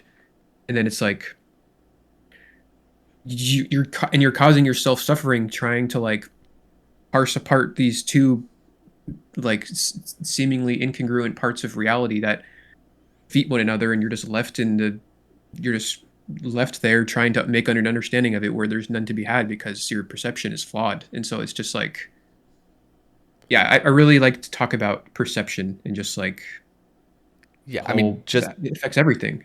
just going like piggybacking off what you said, like, I mean, again, like this is just my experience with the Mormon church. And one of the things, and again, there's a lot of gaslighting when you leave the church. Like you'll say, this is how I felt, and this is what I kind of, this is what I was told, was like the belief structure, and people that are still in it will be like, no, well, you were interpreting it wrong. And there's this endless kind of, there's always something to be said that will like disprove, or kind of like, there'll be a scripture that you could just read that like, see, you were wrong the whole time, you should have looked at it this way. But like there's a million different scriptures that you could continually go that will just flip-flop back and forth. And so Yep. a lot of that in just any sort of cult, at least in my personal experience. But one of the scariest ideas that's kind of taught pretty regularly is the idea that like you live in the world, not of the world. And what that is saying is like the world's evil. The world's run by Satan. And if and one of the claims of the Mormon church is that they are the one and only true church. Every other church is flawed. They don't have the quote unquote priesthood authority. So every single person that is not of the LDS faith, Latter-day Saint faith, is wrong. And and you can kind of justify things, but like the doctrine is that they're wrong, and you'll go to hell for it.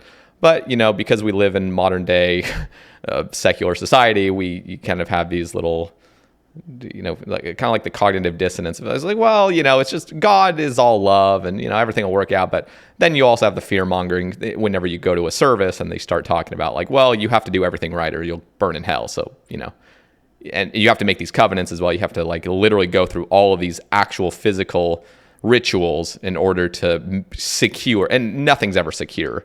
You have to continually, till the day you die, continue these rituals, or else if you slip up at any point and die within that time where you're unrepentant, you'll burn in hell. And again, it's the gaslighting of like, well, any true believer at this point will just rebuttal me right now and say, well, at the end of the day, God's all love. It's like, okay, well, why are we teaching anything about this idea of eternal hell then? Why don't we just stop with that? Well, because you need the fear in order to maintain the corporation. You need the money, Yep. So there's a lot of this. And I think one of the things that was irreconcilable for me was the idea of, everybody in my perception was wrong. And so I have this superiority kind of complex going on a little bit where like, I'm better than everybody. I was, and one of the doctrines of the church as well is that if you were born into the church, you were elect. Like you, in the pre-mortal life, like God saw you as like one of his like most righteous, spirit children. If you had the, just the privilege of being born into the true church.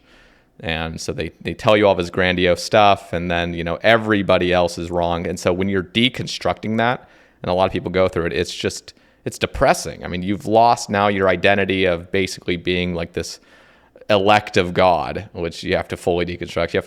You have to now understand the world to not be just objectively evil in every sense of the word, unless they're, LDS.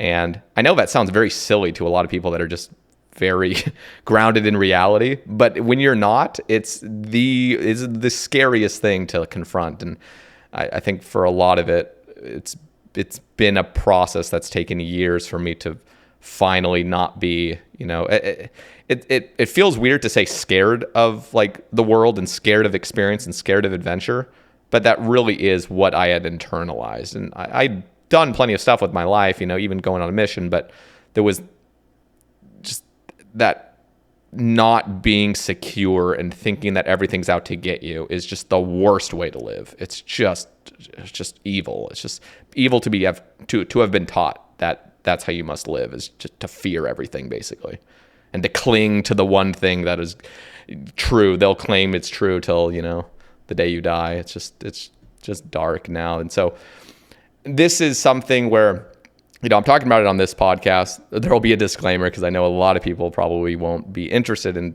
topics like this, and I understand my channel's a RuneScape channel, but these are things that I am passionate about. I'm very curious about religion in general, and just, I don't know, living a fulfilling life at this point. So talking about these things here and there I find it really enjoyable. But dude, yeah, I'll even some what I find is sometimes if I just talk aloud, even to myself, I can find so much value in just speaking aloud, just voicing, because because it might feel like your thoughts are clear in your mind and you're playing around with ideas in your head, but when you force yourself to depict it in language through your mouth, it's so sometimes hard. you can find that it's hard, and it's wait, I thought I understood this better. Why am I having trouble saying this? And then you realize but this is actually what I've meant in my head, and now I'm saying it out loud, and I never would have realized that if I didn't say that. And obviously saying it to other people and bouncing ideas off other people can have immense value as well. So yeah, I definitely am a proponent of just talking about everything, and that's a really great way to hone your ideas and everything. It's good to have different people's opinions on things. It's good to have a conversation, an honest, open conversation about things. And for example, if I had because I had friends that had left the church before I did, but out of what they imagined was respect, they never said why they left the church. So in my head, I'm just thinking, oh, they were deceived by Satan, and there's no second conversation because, even they had been told their whole life that, well, one of the things that, the church will do is they project this narrative onto anyone that's left the church, saying they were deceived by Satan and they can't leave the church alone. So they're going to keep telling you that, the church is bad and all this stuff, and they had a miserable time, but deep down they're just wanting to sin, and it's just, so you have this kind of preconceived notion of if you do leave the church, you shouldn't really talk about it, because then you're doing exactly what the church thought you would do, which is bash about it, So, but I wish now at this point in my life that somebody that had left would have maybe confronted me about it.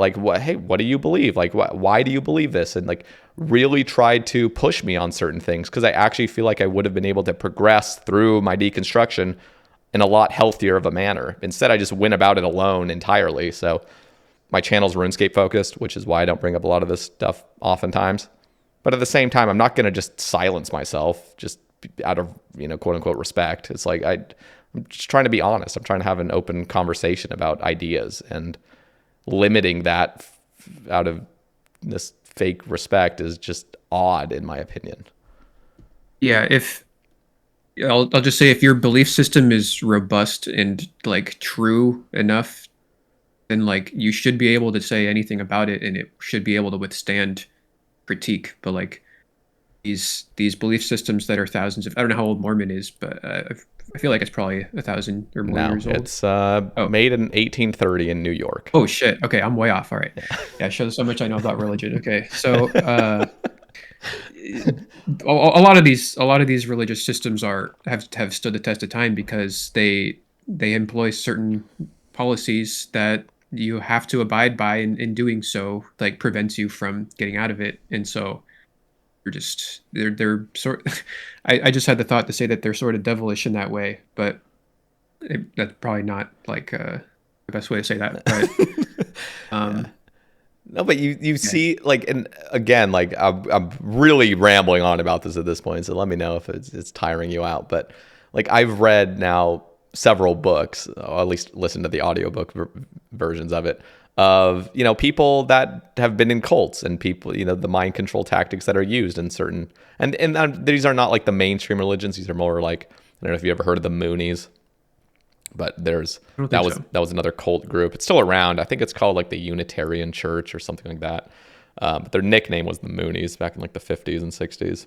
And it's very similar to Mormonism. I mean, there's a lot of these mind control kind of techniques. And, you know, saying the word mind control is instantly like, you know, people think it's kind of like superstitious. And what are you talking about? You know, people aren't, you know, controlling your mind through these, I don't know, just mysterious, you know, mystical ways. It's not mystical by any means. It's literally just creating fear, a deep sense of fear and a deep sense of security and absolute total truth. So, you know, if you get sucked into these ideas, it's pretty easy, even for brilliant people. I mean, there's a lot of brilliant people that are natural ideologues. And so they gravitate toward security and a purpose, a true, reliable purpose. And again, like everyone's mind's different. You know, some people like maybe, and this is one of the topics that I had mentioned on the thread is like, is religion is it a utility for, you know, functioning society? And that's just like a very, very interesting question. Cause like, I don't know. I don't know how other people think. I don't know if, you know, I think the part of me is that I don't think so. But then again, I mean, we have this society because of the certain belief systems we have. Everything's technically a belief at the end of the day. We just agree on these common myths, but I don't think it's necessary entirely because, you know, at some point I was really depressed about leaving my religion and I was kind of like clinging to it in some sense, like deep at night when I would think about, you know, existential thoughts. I'm like, it's like this just predisposed like reaction to just cling back to my religion because it gives me that security. Like, okay, like, you know, I'm safe, you know, but slowly deconstructing, I've been able to just see life in a completely different way. That's actually a lot more liberating and a lot more full of like real purpose, I feel like. And, you know, that purpose I can make myself, which I find a lot more beautiful and satisfying. Are you familiar with Sapiens by Yuval Noah Harari? I've read all three of his books. Oh, great. Yeah. Yeah. Okay. Very So recently too.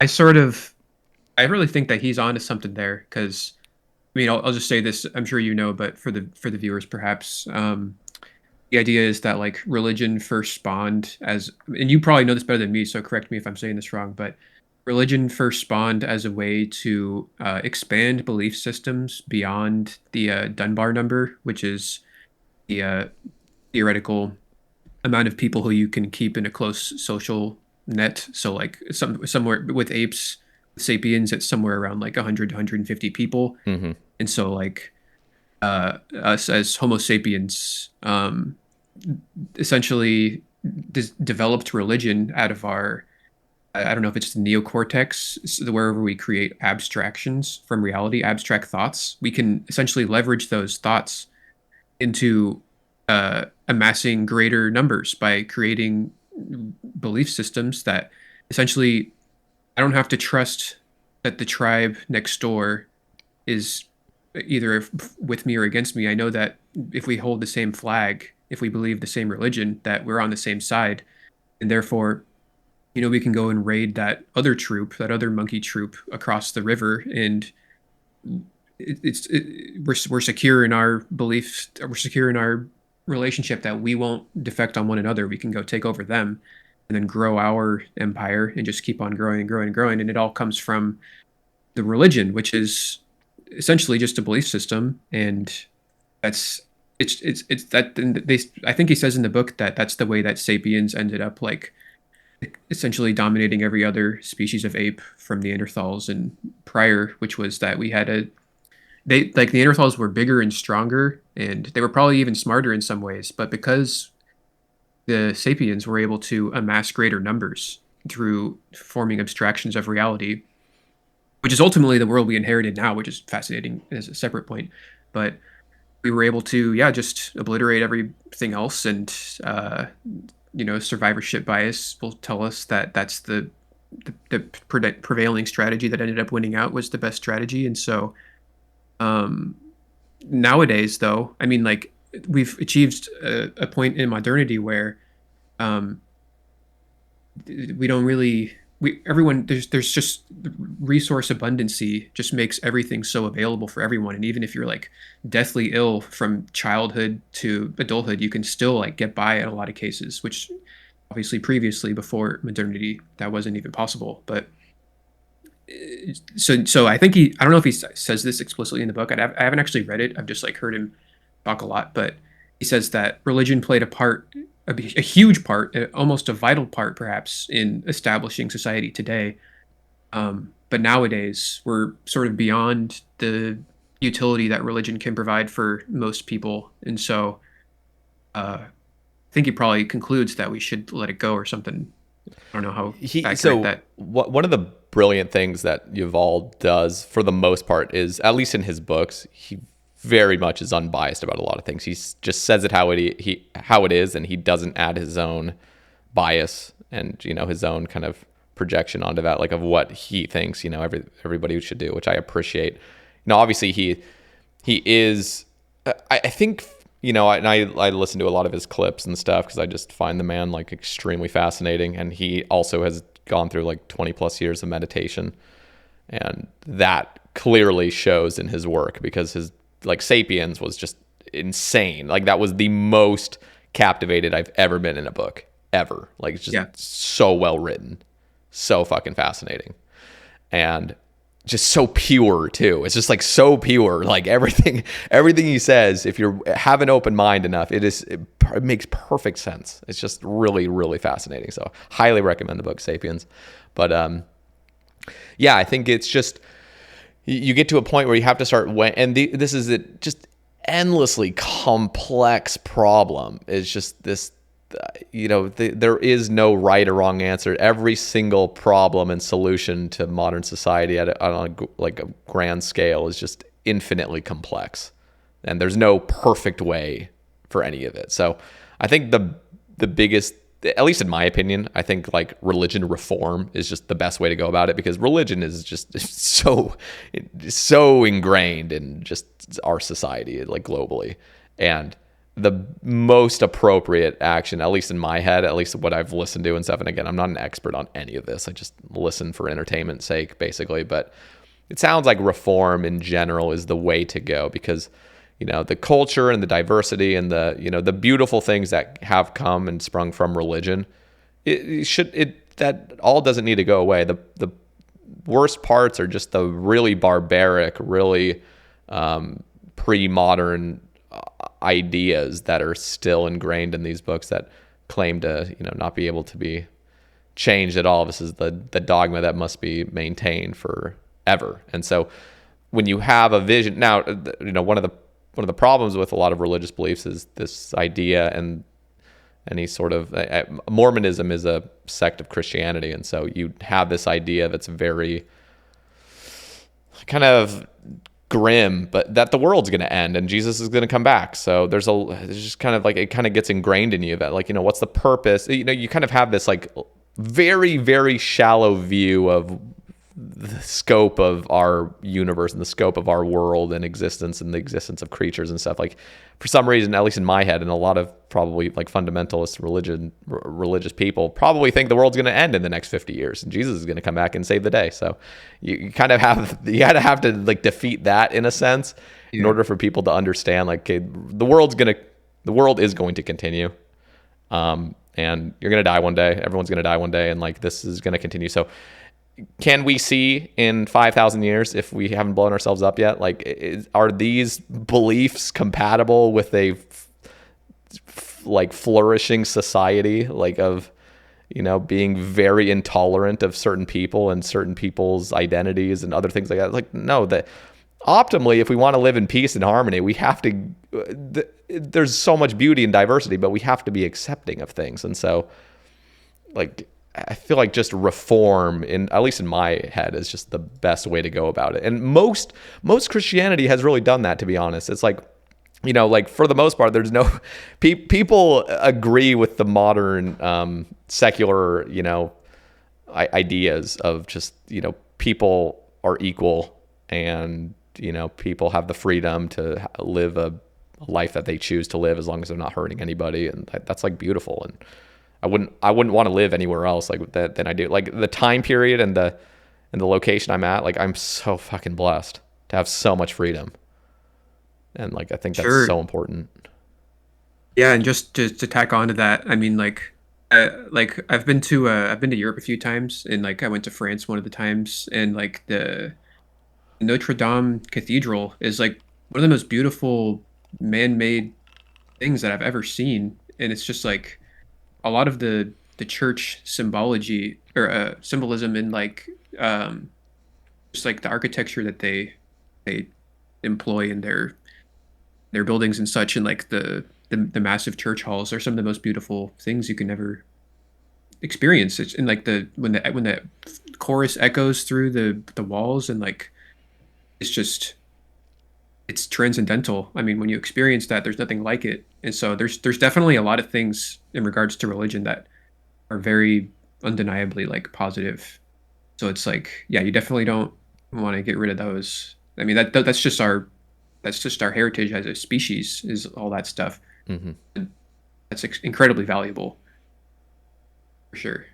Yeah, it's again very complex thing, but and the other thing that's really hard is just trying to imagine like what kind of world if you could imagine a world that you would want to live in that's optimally fulfilling for every creature and you're getting maximum happiness, maximum pleasure, maximum pleasure in the sense of you have the pain to maximize the pleasure, so you have a little bit of pain to in order to really just get that perfect optimal climax of fulfillment and exploring the galaxy and all this stuff. Sam Harris talks about this a lot of like what his idea of the moral landscape and just really what's going to optimize the happiness of sentient creatures. It's like that's an impossible task to even dream of. I mean, how are you supposed to Yeah. imagine a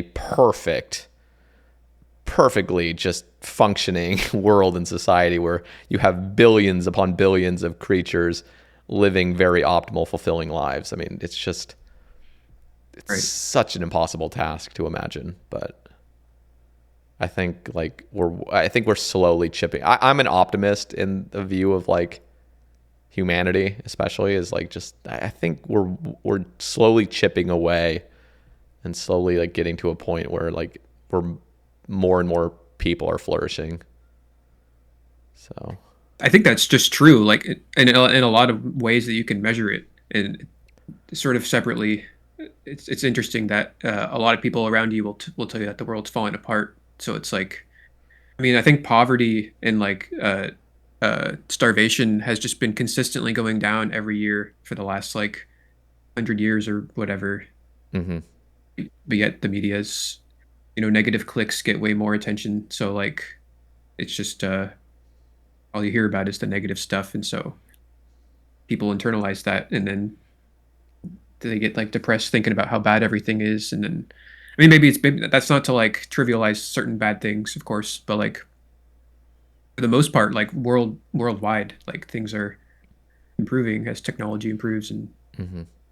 all that And stuff. a lot of like and the other thing I think is that real truth is going to set us free as humanity. I don't think there's like a certain point where truth becomes unbearable and we just fucking become incredibly neurotic and just want to kill ourselves. Just I think the more we truly understand what this universe, what our reality is, what is really going on, the more we're going to be understanding of each other and deeply compassionate towards each other. Because I don't know. And I think that's one of the coolest things about living in like today's society is just, at least, I've kind of deconstructed my idea of free will as well. I'm very like determinist. I'm in that determinist camp at this point of just, and I think there's a lot of beauty in that. Some people kind of get terrified of that idea that like you don't have free will, but Mm. ultimately you can empathize with anybody. I mean, nobody chose to be who they are.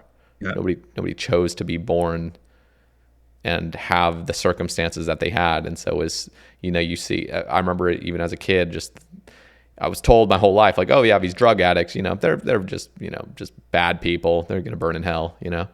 So you just kind of Yeah. like internalize that. I was like, oh, okay, people are just inherently bad, and there's no hope for them, no empathize. Don't empathize with them. It's not worth it. And then when you finally start deconstructing that, you realize like nobody chose to be who they are. Like if they had your circumstances, they would have turned out like you. If you had their circumstances, you would have turned out like them. And I think that gives so much empathy, and that gives so much compassion to just your fellow brothers and sisters across the earth. It's just like, so I guess in my head, and like, again, this is just me just fantasizing about stuff, but I really do see a day where we can like really come together and see our differences and like just understand each other at a very, very deep emotional and compassionate level. So like that's, I think I had even mentioned at the Crusader party this like idea of like telepathy of like, you know, who knows, you know, we speak the English language, which is like impossible to fully communicate what we're thinking.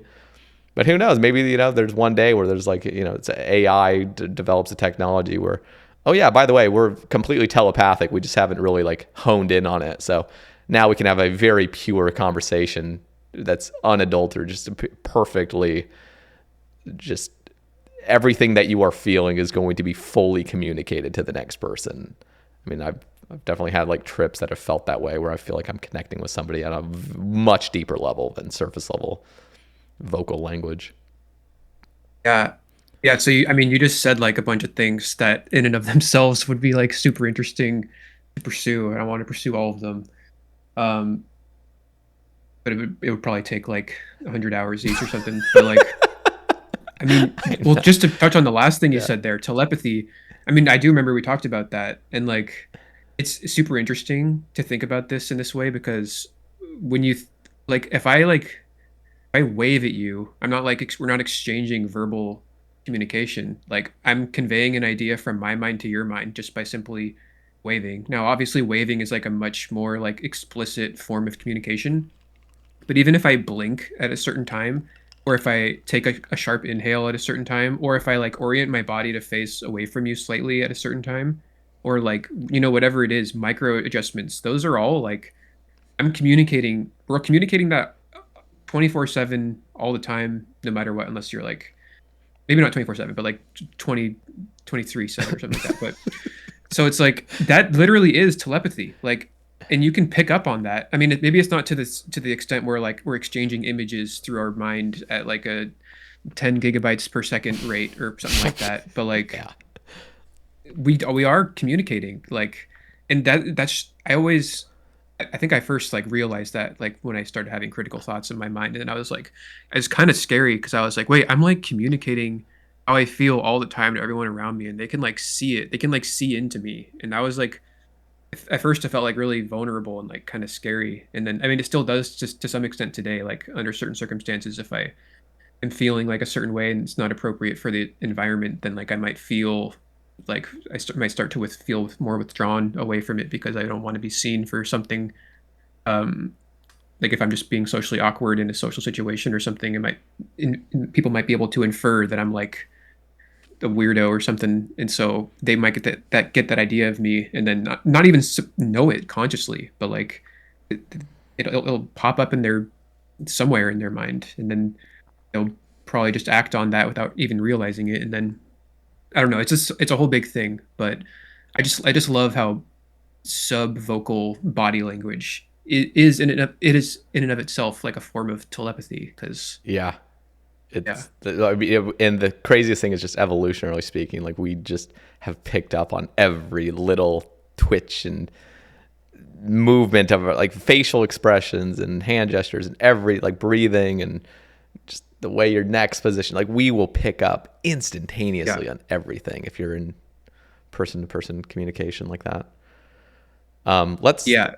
yeah, sorry, did you have any Well, no, final I thought mean, on that? I could go on that for forever, but Well, here let's take a little break. I'm gonna go pee, fill up my water a little bit, and we'll continue this. I wanna talk as well about a couple Twitter topics I'm eyeing right now. So sure, let's go yeah, take just a couple minute break. I'll be back. I guess we'll kind of it's a little bit of a branch off from what we were talking about, but Zout is asking, what is life like in a monastery? What things did you do day to day? I'm unaware of this.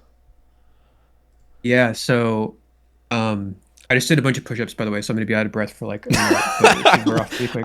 I So fucking love that about you. Like you, dude, that's the kind of shit I do. I just try to resist it on stream because I'm gonna be fucking panting for air. But that's fucking Giga Chad of I me. like have to. If I, do, I mean, I could already feel it sort of encroaching on me, but I just get like really frenetic and just I have to let out that energy, or otherwise, just it just consumes me. But Love it. um, yeah. So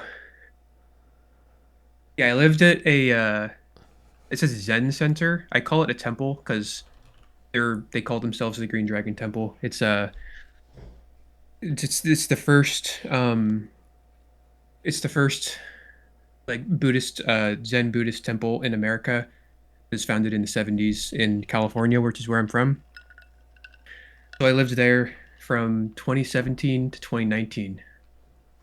And yeah, it was like pretty crazy. It's just essentially monastic life. You're living with a bunch of monks, and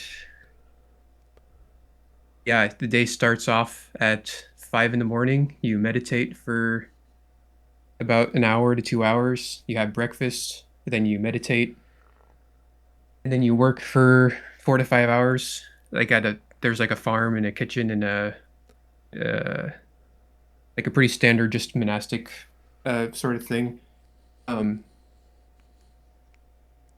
and then yeah, you meditate again, and then you have dinner, and then you meditate again, and then you go to bed, and then that's like pretty much the whole life. Uh, I sort of like I'll tell people that I lived at a temple for a few years, and then they'll think I'm like talking about like Nepal or like some Theravadan temple or something. Yeah, that's But what I was thinking. it's in yeah, yeah. So nowadays I'll start by saying like it's a Zen center, and then I'll maybe eventually get into calling it a temple. But 'cause it has a different feel to it, I guess, if it's like an American thing. But Can I ask you uh, yeah, about like your experience with meditation? This is just recently. I mean, this earlier this summer, I really started getting into it using the Waking Up app and like really trying to just focus on the breath and go through those those initial courses and everything. And I definitely did have some groundbreaking meditation things, even just for like the 10 minutes I would do it of really and again, I think this is part of the utility I would say of psychedelics of having done them is understanding that kind of ego death in a light sense of like okay there really is no center to who you are. I mean, and I think being able to have fully like really realize that in some of these trips it's a lot easier. It was a lot easier for me in this meditation to like reconceptualize that like in sober reality of like okay, I really can't find the center of who I think I am. And so you getting to that experience, getting that like just being in that state of mind is really uplifting and not even uplifting. It's just neutral. It just makes you all the shit baggage you were dealing with, it just washes away and it's really nice. But I've kind of fallen out of the practice here and there. I think when life's on the up and coming, you're feeling a little bit better about stuff, and you're playing a lot of RuneScape. It's hard to fall into good meditation practice. So, what was your experience like, and was it difficult, like getting into initially? yeah. I mean, a lot of what you just said is like pretty valuable. Um, it was, I think for me, like, I don't know, I always had like a very, I always like heard people talk about Buddhism, and I was like, huh, that seems like interesting to look at. But I don't know, I never like really dug into it until I came across this temple, and then it's kind of a funny short story. Just I was an Uber driver at the time, and I had one of my passengers like take me to the Green Dragon Soto Zen Temple, and I was like, "What are you talking about? It's just like a I've lived here for my whole life. There's not a temple out there. You're crazy. Like, what are you doing?" And then he was like, "No, there's a temple up here in the mountains. It's out of the way, but it's there.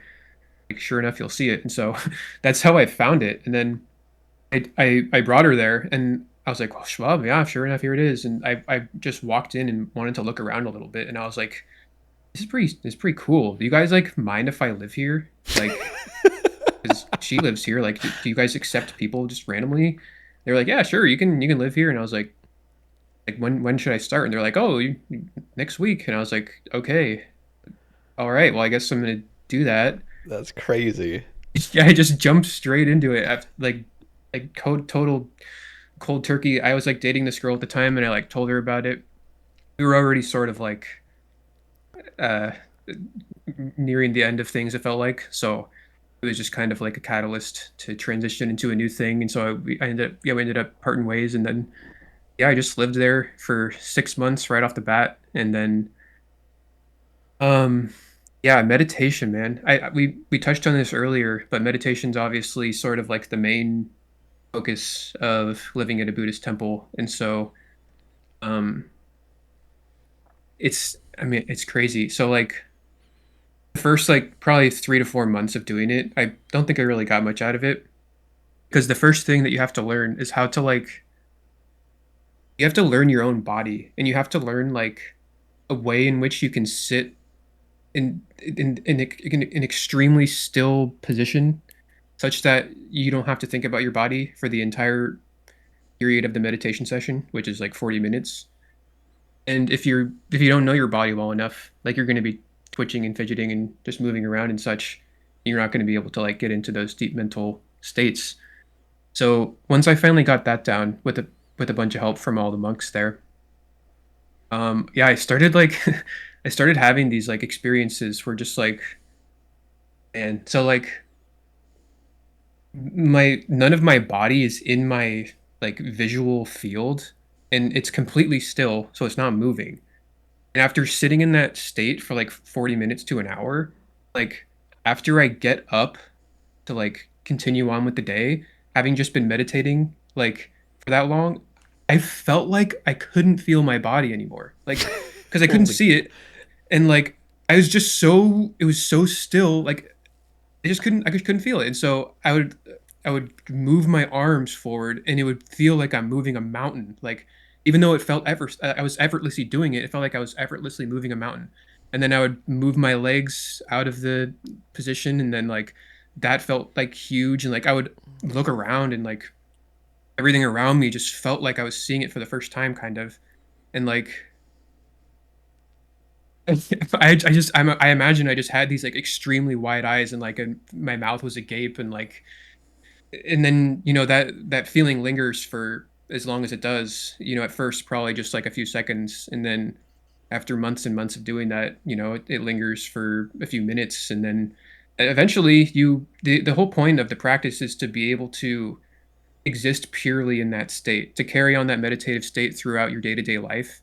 And so when you meditate with all these monks who've been doing this for like 70 plus years, a lot of them, and like you can watch them and like they instantly drop into the meditative state, and then like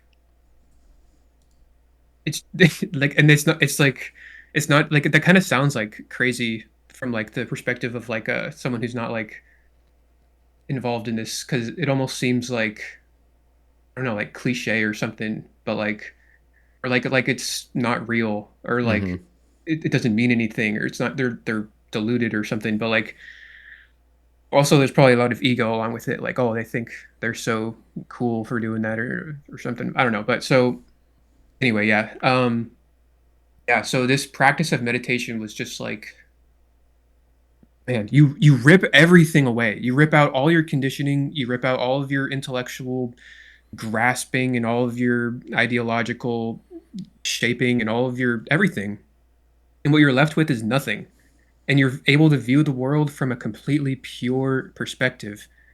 And that is the key. That in and of itself, like every issue you might be having melts away, and like it'll start to reemerge as you get back into your normal headspace, and you can see it. You can see it. Like for the first time, there was so many things like I could suddenly see. I'm like, oh my god, like holy shit, like I didn't realize that I'm running this passive programming at all times. Like that's been there forever. I didn't know that that was even there because it's always been there. And then suddenly now you can contextualize it because it melted away.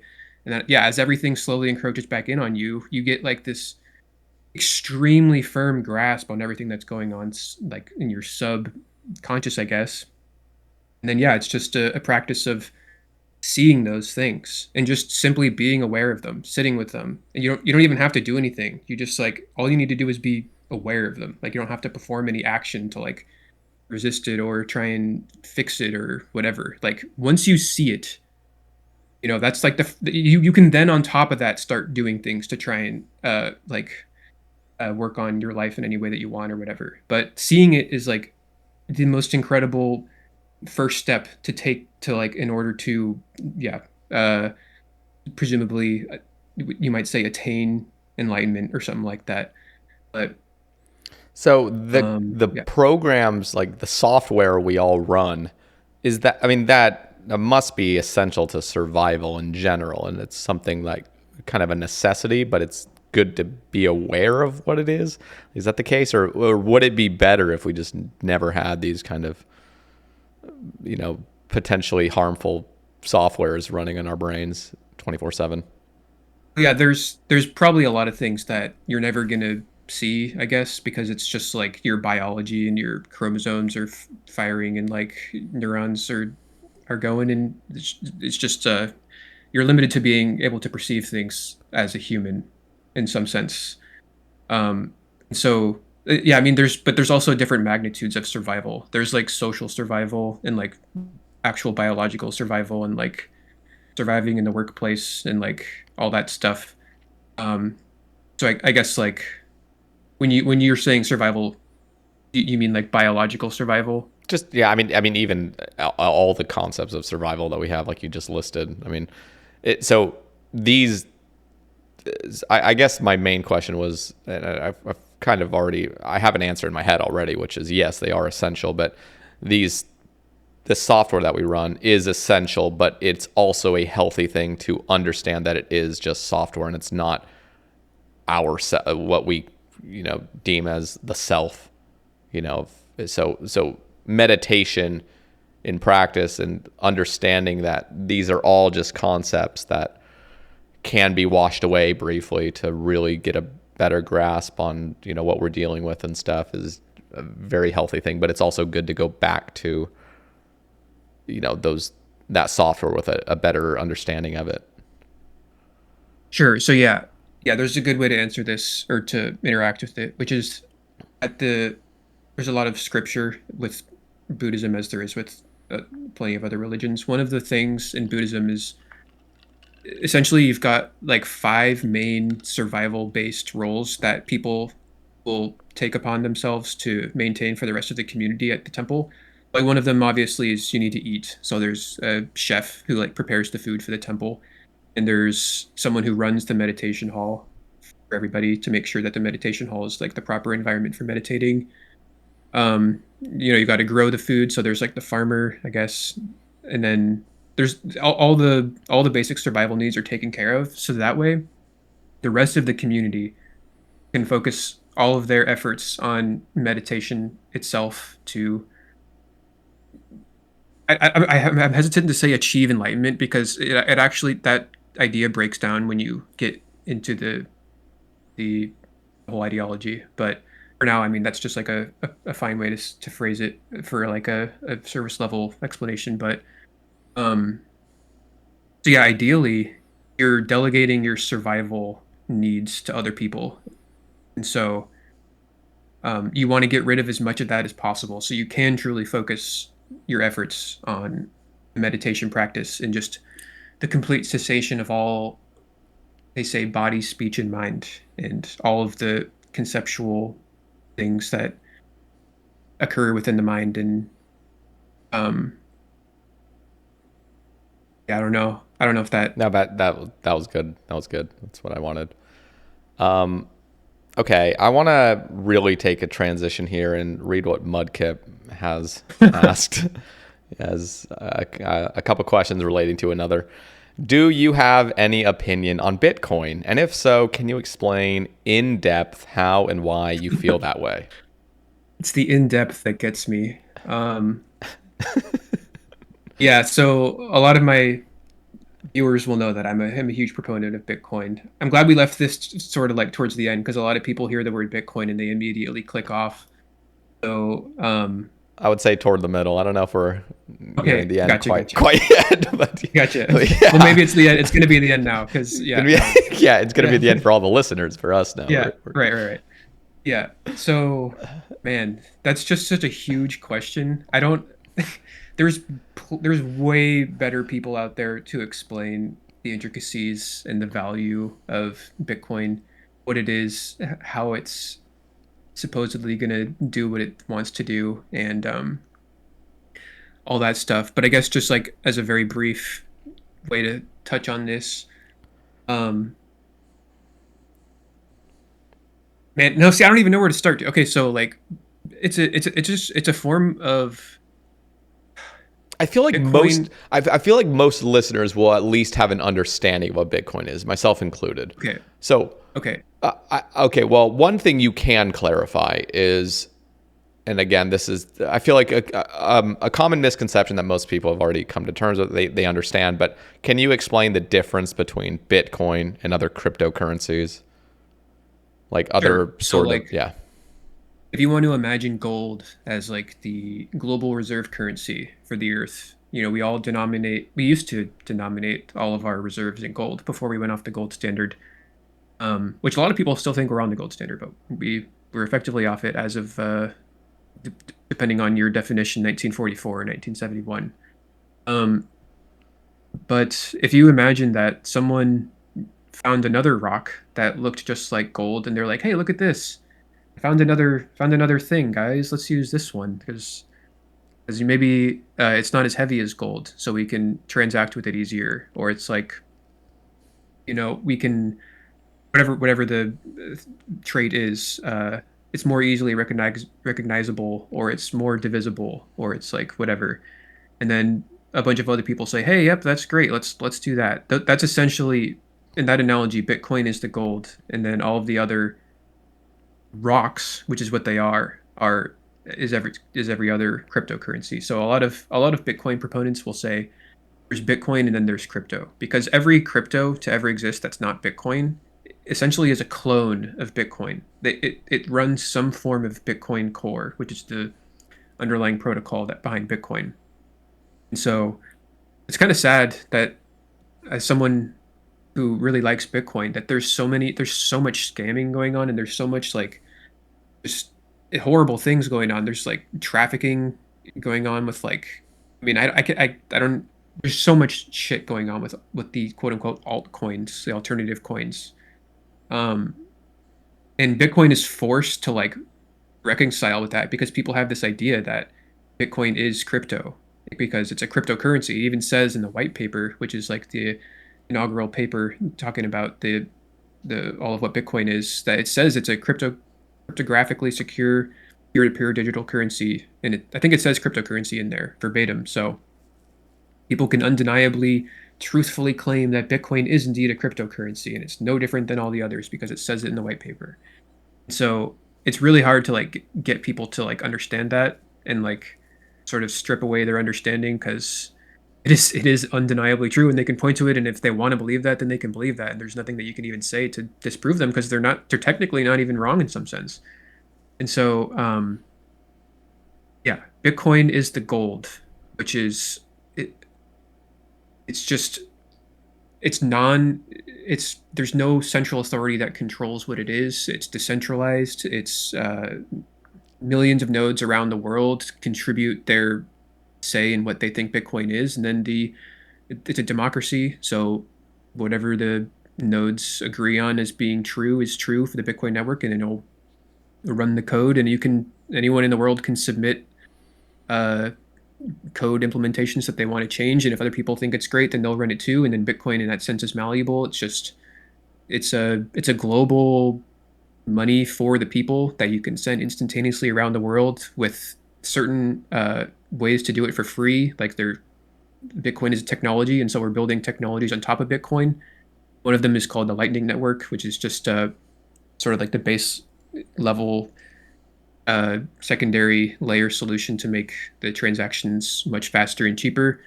And so, I mean, this can literally be like, I've spent hundreds of hours of my life like researching Bitcoin and looking into it, and like it continues to blow my mind. Like it's the most crazy thing, dude. Like every day I something blows my mind about Bitcoin. And like I've been in this space since 2017.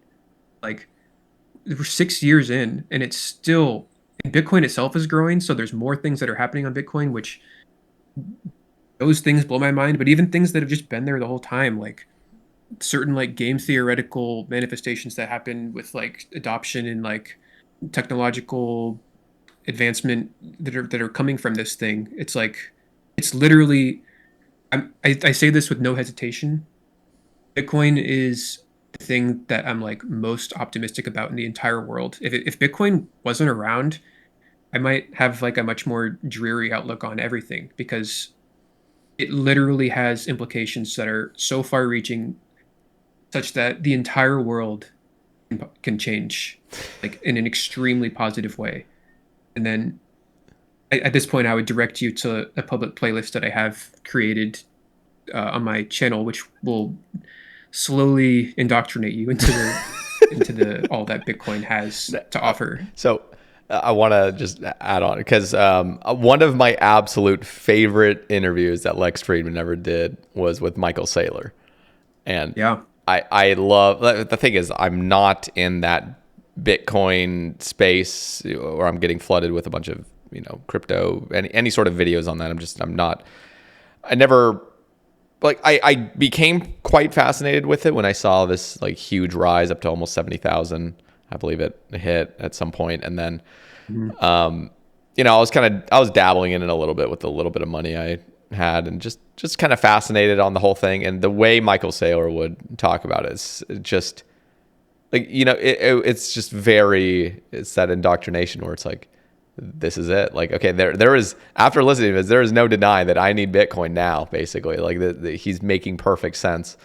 And the thing is, I really haven't done much research other than just listening to a few things and kind of hearing people that are really, obsessed with it. And the thing is I really haven't, I'm aware enough to understand that Bitcoin really is like the crypto. Like the other ones, again, are all just like the shit coins. And It's Bitcoin just does. a perspective, by the way. A lot of people don't agree with that, and there could be something to what they're saying there. But I just wanted to make that little caveat. Yeah. That's true. I think Bitcoin, at least in, I'll just say it a little bit more precisely, is like the most pure form. It just doesn't have any sort of governing body at all. It's like completely just up to the people. And yeah, it's like one of those things where, we are living in just a completely unprecedented time. And it's like one of the things that actually kind of fears me is not hopping on the train currently. Like right now, it's just I just don't have enough interest. And then one of these days, okay, so this is just for entertainment's sake, not for financial advice whatsoever. What do you see Bitcoin's price being by like 2050? Like, do you have any like? 50. Yeah, by 2050. So like I'm talking like 27 years from now. Like, or we could even make like we can make like three different things, like 2030, 2040, 2050. Like, what do you imagine Bitcoin's price being by that point? Yeah, so the good old price question. Yeah. Again, It's funny, entertainment like, for entertainment's sake. gotcha. It's funny because like when you first start out, the price is all you care about, and then like there's a lot of people who say they come for the price action and they stay for the technology, and then like eventually, yeah, after having been in this space for like 7 years, like the price is almost, and it sounds like this might be impossible to actually be true, but I really don't even care about the price. Like I mean, when it goes up, that feels good, but it also feels bad because like I uh, ultimately want to be holding as much as I can to be as prepared as possible for the future. So it's like it's funny in that way. But in terms of yeah, this the price prediction question. Okay, yeah. So I mean, within the next like 10 years, I would say I would not be surprised at all if Bitcoin was over $1 million a coin. And that sounds crazy.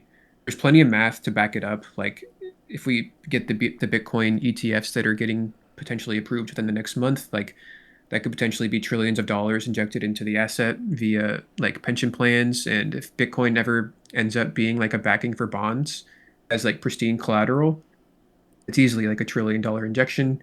And then once, if the government is holding it in as a bond collateralization, like that essentially just gives the green light that, it gives the government's blessing, and everyone else at that point will be like, oh, well, I guess there must be something to this.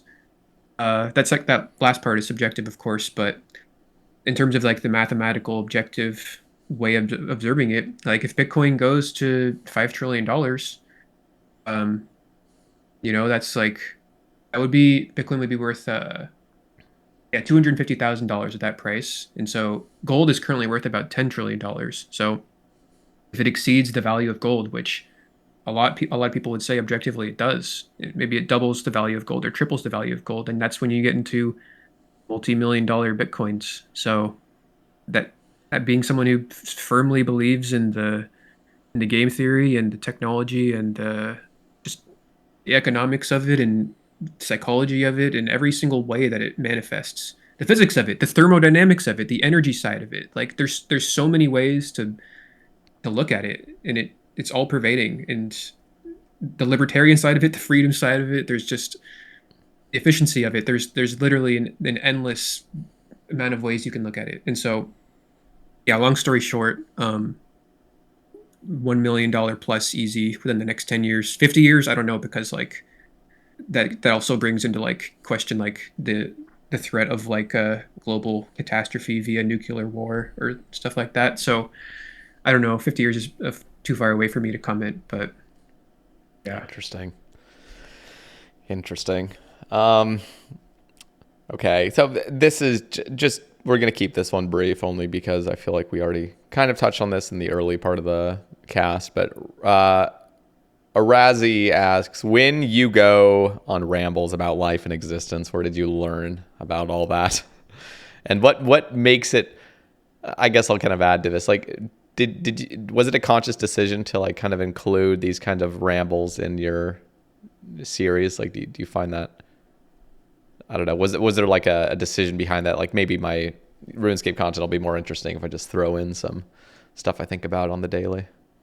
No, it's funny actually. Whenever I go on the rambles, the viewer retention just like plummets. So it's like it's no way of a benefit to like it's seemingly through the analytics. So it's like no, I just like I mean, as you know, RuneScape grinds can get insanely long. And so like I'm just thinking to myself like, dude, I've been playing for 6 hours today and I haven't recorded a single clip. Like I got to do something. So like I just start looking at the ground in the game and like looking around at the characters, and like I remember like recently I was doing Giant Mole and I look off to the eastern side and there's all those little uh like white shiny dots, I guess, from probably some other part of the game, but I just made like a little fun thing about interpreting those as like some sort of mycelial network, and it's like shimmering Oh because my of god. some reason or another. And so I don't know, I'm just having a little fun just talking about it. And then yeah, I don't know, I just plus there's like when it comes to psychology, like as a player playing a game, there's inevitably like psychological things that occur. And so then that sort of just immediately tracks on to real life psychology because they're inseparable. And so then I can just talk about things that I find interesting because I enjoy doing that. And then plus I don't know, I think that's just the style of my content. It's just like streamlined consciousness. So I'll just be talking about whatever the fuck is happening inside my head, and then it ends up taking like it ends up that I end up doing like three Tombs of a Masket for the entire video, and the rest is just me talking. And so then it's like kind of a lot of times I'll upload a video like that, and I'll be like, dang, like this is not really like much progress. And so I can totally imagine like no one would want to watch this because like it's just a guy literally rambling. And so yeah, like that can be hard to like think about sometimes. But I mean, ultimately, I guess if people are watching it, then like I don't know, that's something. And and yeah, and and you also have to remember like so many RS players that watch RS content are playing the game on the side or just yeah, listening to it. So you literally, I mean, the video aspect of these things, like how much progress you made, like yeah, some people care about, but I would almost say the majority of people just are just there for background noise. yeah, and that's a super interesting thing that might be kind of unique to our category. I'm not like too sure enough to back that up in any way, but it's definitely like a nice little thing that we can lean on as creators, I guess, for just like I don't know if having an easier time is the right way to say that as a creator, but I don't even know what I'm saying right now. But I No, think but the other part of the question. yeah. Um, what was it actually? Where did it go? Oh, it was just about like where did you learn about all that? And I feel like we kind of touched on that at the beginning of just your curiosity and reading a bunch. Right. Um, I'll tack on yeah. one more thing to that Okay. real quick. It's just like RuneScape is the kind of game where like sometimes I feel like I have RuneScape in the corner and I'm just like clicking on it every now and then. And what I'm really focusing on is like intellectual podcasts and like audiobooks and stuff like that. So it's kind of weird to think about it in that way. Like RuneScape's almost secondary to like me just being on my computer, and then just so happens that I can monetize that secondary thing. And then that's just a very interesting thing that I think about a lot, which is like, wow, this is a very fascinating experience that I'm extremely lucky to be able to have. For sure. Yeah. Okay. So now we're going to do a little turnaround back into RuneScape because I deeply am passionate about this video game. I'm Sure. been obsessed with it since I was literally 9. I did take an 8-year break though from 2007 to 2015. I was heavily into like Guitar Hero 3. I got Oh really into yeah. just Guitar Hero in general, but Guitar Hero Oh 3 yeah. was my go-to, and I got like hell. Oh, like were you into that? I do no, I think I 5-starred every song on Expert Yep. on Guitar Hero 3. Same. Yeah. Dude, we are so like there is actually so many things that we are very similar. Like the more we've been talking, it's Yeah. fucking fascinating. Now I was so the only song. Actually, let me think about this. The only song I did not 5-star on Guitar Hero 3 was "The Way It Ends." That was like the second to last song on the bonus track. That one is tricky. Yeah. That one was it just wasn't fun. I just did not enjoy. Yeah. There was something about like it just for most songs I could get it down. I could get the rhythm eventually with enough practice, but that song just pissed me off because of just the constant needing to strum and hit Yeah. these combo notes and then these micro breaks where it's just like it went too fast. And the thing is, like, if I put in enough time, I probably could have 5-starred it, but I ended up only 4-starring it. I do remember the one song that I fucking hated. I just didn't even like Yeah, I playing know it. exactly what you're talking about. Yeah. Yeah, you can I can literally like imagine the fucking notes Yeah. coming down right now. But You can no, see the stream in front of me. Yeah. yeah. But one of my greatest I think accomplishments because when I 5-starred almost every song, I then started wanting to gold star every song, and I Oh, knew I wouldn't be able to, but I wanted to get as many as possible, and I think I did like 37 or 38. It was like half the fucking okay. playlist. Yeah. That's way So better than me. I think I only got like 2 or 3. yeah, so I became hyper. Well, I also discovered the Guitar Hero high scores on GuitarHero.com. So they were up Mm. for only a brief time. You know, as soon as they started coming out with more games, they eventually they just got rid of it, and I was so pissed off. Like, imagine just getting rid of the RuneScape high scores just randomly. Like, what the fuck are you doing? But one of the songs I was actually ranked 2 on the global leaderboard was "My Name Is Jonas," and I was tied for the top thing because. First of all, My Name Is Jonas is an incredibly easy song on Expert. It's just very rhythmic. It's very simple to the point. But the way you would get the highest amount of points is by activating star power, like Yep. just like a little bit before you hit that note. So you kind of delay a note to hit Yep. the star power because Guitar Hero 3 had so much leniency with the notes hitting. Yeah. You know, the hammer-ons especially, you could just fucking kind of just be a lot more lenient with it all. And then you would, and you would have to know exactly when exactly when the star power ends, so you could hit that final note early. Yeah. And so that's what I would Calculus. do. Yeah. And the best part about My Name Is Jonas is there was no long notes that had star power activation. So there wasn't a constant need to just strum the motherfuck out of it, basically, to get maximum juice. You mean So, whammy? yeah, whammying. What did I say? Yeah. Strumming. From. Yeah, whammying.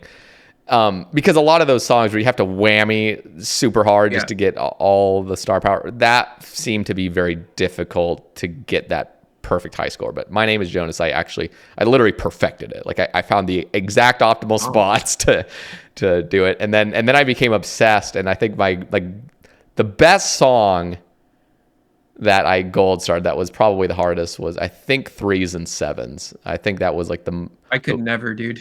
the one I was absolutely most proud of was Threes and Sevens Yeah. because I'm proud of you. yeah, thank you. The one I really wanted was Number of the Beast, and I was very close, but every single time that solo would come, there was one part that the notes were just too fast, and the only way I could pull it off would to have been practicing for countless hours trying to get my fingers, having to basically do like a double hand tap briefly, and the only song I was willing to do the double hand tap was just the beginning of Through the Fire and Flames. That was actually Yeah. like that was the most fun I've ever had, is like just being able to flex doing a double tap Yeah. on on that intro. But then the rest of the song just Totally. goes to shit. I'm just fucking Right. Wait, did just you pass it? yeah, I yeah, yeah. Because I think I've said I 5-star every song, but I don't definitely did not 5-star that. Yeah, I five-starred Through the Fire and Flames, mainly because I Oh liked God. the song enough to Yeah. just keep going. But there was absolutely no way ever I'd be able to gold star it. Like there was a YouTuber, Guitar Hero Phenom, that was just like, I don't know if you ever watched Guitar Hero YouTube, but Is this like whole guy. family's watching him or something? No, okay, so that was fuck, I forgot his name. No, I know I literally know the video you're talking about. It's like the fucking Yeah. box theater TV. They're doing like the Guinness Book of World Records shit. Oh, was it really? It was Guinness World Records. Yeah, they Oh, like okay. got people Wow. there, and he's just sitting there, and their family's watching, and he didn't even gold star it. But at least if we're thinking of the same video. I thought he But did, but oh no, no, no, no. Yeah, you're right. He didn't. He didn't. Yeah, that's right. yeah, but this was early on. But then this guy, Guitar Hero Phenom, came out of the blue and literally was a robot. I mean, he just wouldn't miss. Everything was flawless. He was like the Port Khazard, just comes out of the fucking woodworks and Yeah. just dominates everything. But yeah, I got very, very hyper obsessed with Guitar Hero for several years, and then I got into like my Call of Duty phase, Minecraft phase, very brief Minecraft phase where I was hyper addicted, and then just fully burnt out. And it's just been RuneScape since. Did you have a history with games before? I guess Sure. before Yeah. total I obsession mean, with RuneScape. yeah, all those games you mentioned, maybe not all of them, but definitely Call of Duty. And like, I was really into console games back then in like my like late teen years. So like, played all the Halos, Call of Duty. I played one of my favorite games is Kingdom Hearts. You ever played that? Yes, my uncle played it, and the thing is, I never had a PlayStation 2, and that was where like that game I think first started. Yeah. Yeah, And yeah. So yeah, Kingdom Hearts makes an appearance in pretty much all of my videos. It's like almost like the very first town. I guess it's the second town, but it's kind of the first town, Traverse Town. That's like my intro music for all my videos. So it's like there's always like at least one comment where it's like props on the Kingdom Hearts music. So it's just a nice way to, I guess, bond with people because it's so nostalgic and it's just the music track is so good and like yes. the game is great. I love it so much. Yeah, also like I don't know, Final Fantasy, just a lot of like the major titles that everyone else has played. I've probably played most of those. Were I've you always playing games. were you a PlayStation 1 or like a Nintendo kid, or either? I didn't have a PlayStation 1, yeah. So I my first console was the Super Nintendo and Hmm. then the N64 and then PS2 and then GameCube and all those. GameCube was legendary. Yeah. Oh yeah. Yeah, Um, actually, Super Smash Bros. Melee. yeah, Yeah, I actually got like super into that. Not like, well, relative to the average person, super into it like competitively. And like I was like, do you know what a wave shine is? no. I Okay. wasn't like super into it, but I had friends that were hyper obsessed. There is the skill cap on that game is insane. It's insane. Like I don't even know how it's possible. They're doing one frame inputs like constantly, which is theoretically like should not be able to happen. Like human mind can't even like process that fast. So I don't know how that's possible. But one time I did a wave shine out of shield. I'll just say that if the viewers know what that means, then they can use that to contextualize my melee prowess. But That's the thing I'm most proud of, I would say. That's so funny. Yeah, no, that Yeah. was one of the games. I feel like because I discovered Melee like later on, and I already had friends. Like when you when you're a kid and there's already your friends that are drastically better than you at something, you just kind of like lose interest if you have like the competitive nature. Just like I don't care. I don't even care to be good at this. That was like me with that game. But if I started off better, then I'd just become like hyper obsessed and want to keep dominating all my friends at it. But I had a friend in particular that was just brutal at Melee. He would just destroy me, and I was that fucking coward that would use Kirby every time because most of Yeah. my You go up deaths to were the just top and falling you off. down Yeah. B, and then you go back up to the top and you Down down B, B. down fucking V on my chest, dude. Yeah. Yeah, and then just because like every one of my, if I played any other character besides like maybe Ice Climbers, actually was Ice Climbers on Melee? Yeah. Okay, Yeah. just making sure because I did play a lot of Brawl as well, but yeah, just the falling off was fucking aggravating. So it's just Kirby was my go-to all the time, and people would use the actual good characters and just wipe my ass. But yeah, so well, I guess I asked about the PS1 because one of my absolute favorite games of all time was Legend of Dragoon, and it Oh, was like a four wait, is that disc. Zelda? No, no, no, no. It was another JRPG, similar like Final Fantasy, but it was kind of competition to Final Fantasy in the PS1 days, I think. But it didn't captivate as large of an audience. It was still big. It was still a big game. Still sold like millions of copies, but relative to like the size of Final Fantasy, it just didn't ever really like take off popularity wise. But it was a 4 disc game with a super in-depth story that made you just fall in love with the characters. And there was one of the coolest parts about the game is there was like this cool addition system with the combat where like you whenever you attack, like it was still like a turn-based combat game, but in order to perform your attacks perfectly, there was rhythm to it. So you would run and do like a 5-strike combo, and you have to hit X right as the squares like connect into that like center square, and so like it's kind of spiraling in, and then you hit X, and then occasionally there would be like a parry against the monster, so you'd have to click or you have to tap circle in order to like successfully dodge that parry. And that was just so cool because by the end of like certain characters, you'd have like a fucking 8-attack combo that was like hyper complex, at least for the time. And when you master it, you feel like a fucking god. And like the more you get like these successful combos, the more you level up your addition. So your attack just nonstop gets more and more and more powerful.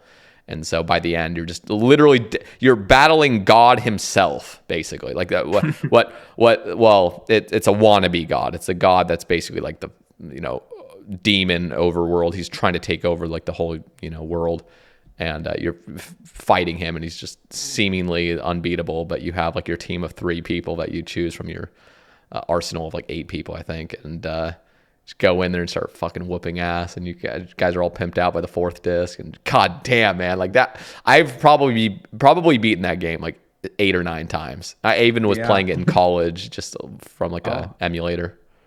yeah, yeah. Sounds like I missed out. Yeah, no, but the thing, I can't say it's all nostalgia based, but any of those games back then, like there's just Yeah, no way if you didn't play it as a kid, you're gonna get into it. right. There's that childhood attachment to it. It's just, I wonder as well with Runes. Let me ask you, like, do you think somebody could become as obsessed with RuneScape in adulthood as the people like me and you do because we grew up with it, or is there just so much nostalgia attachment? That is a great question. Yeah, I mean, I've definitely seen like streamers who I'm sure you've seen who like started like 6 months ago or a year ago. They never played, but like they never played the original. But yeah, I don't know. I don't have an answer for you. Yeah, I'm not sure. Because I want to say it's mostly a lot of nostalgia to it, but there is something just like I don't think there will ever be a point in my life where I won't enjoy playing old school RuneScape if it's still around. Like it's one of those games where like as a kid you think, yeah, I'll grow out of it eventually, and then you don't, and then you're in your early 20s, and then you're in your late 20s, and you're like, is my brain going to develop any more than this? I'm pretty sure it's already fully developed. So like, I guess I'm just completely just captured by this. And I don't think it'll ever leave my, body and mind. I think RuneScape's pretty internalized at this point, and I think I'll always find like a good dopamine rush from it. Yeah, dude, like even just the other day, I was like walking through Varrock and I was like, I just got hit with this wave of nostalgia. Like it just felt like exactly like it did when I was a kid. And like, I mean, it doesn't happen all the time. Like there's probably like whole days where I don't feel like that nostalgic. Like when you're like deep into the end game and Mm-hmm. you're just like grinding and grinding. But like every once in a while, yeah, like this was just a crazy feeling and I just felt so happy and I felt so like it's crazy. I felt like I was a child. I felt like the child me just for a moment, and it was like it just made me feel so good because like before you get sort of like corrupted by the world and all that, like you just have this like blissful, pure, innocent, childlike perspective, and so to be able to like tap into that is incredibly valuable. Like there's a lot of people don't get that very often, and for whatever reason, RuneScape stuck around for as long as it did, and those of us who I guess we're lucky enough to try it out and develop a relationship with it, get to experience that like as adults. So it's just super cool. Yeah, and dude, like as much as I make rambles talking about like maybe potential bad updates or things I don't like. Like, dude, we are so fucking blessed to have like the Jagex team we have that like guide Totally. this game with the community in mind, like completely.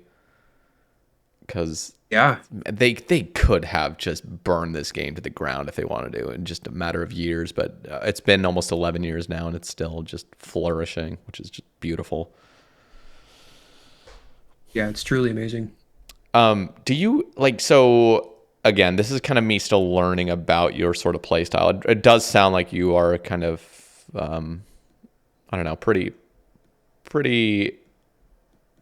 I don't know, like a long-term player, I would say. Like, can you explain like what your ultimate goals are? Like imagine, I don't know if maybe this is a bit too far because, and I'll kind of frame this by saying like when I think of playing RuneScape, like there is I think like a deep part of me that loves the completionist style of playing this game. Like if there was no such thing as mortality and I could just endlessly put time into this, I would love to just, and there was no such thing as, human needing to Yeah. sleep and eat and take a shit and need to exercise and stuff. And just fully brain into the video game. I would love to like go for 200 mil and the skills I enjoy and go for clues and hunt third age and all these things, but there's just, there's obviously limitations to being human and doing that, and obviously like balance in life. But do you like obsess over RuneScape like I do in that aspect? Like, do you have these kind of long-term goals that just kind of excite you about the game, or is it more like just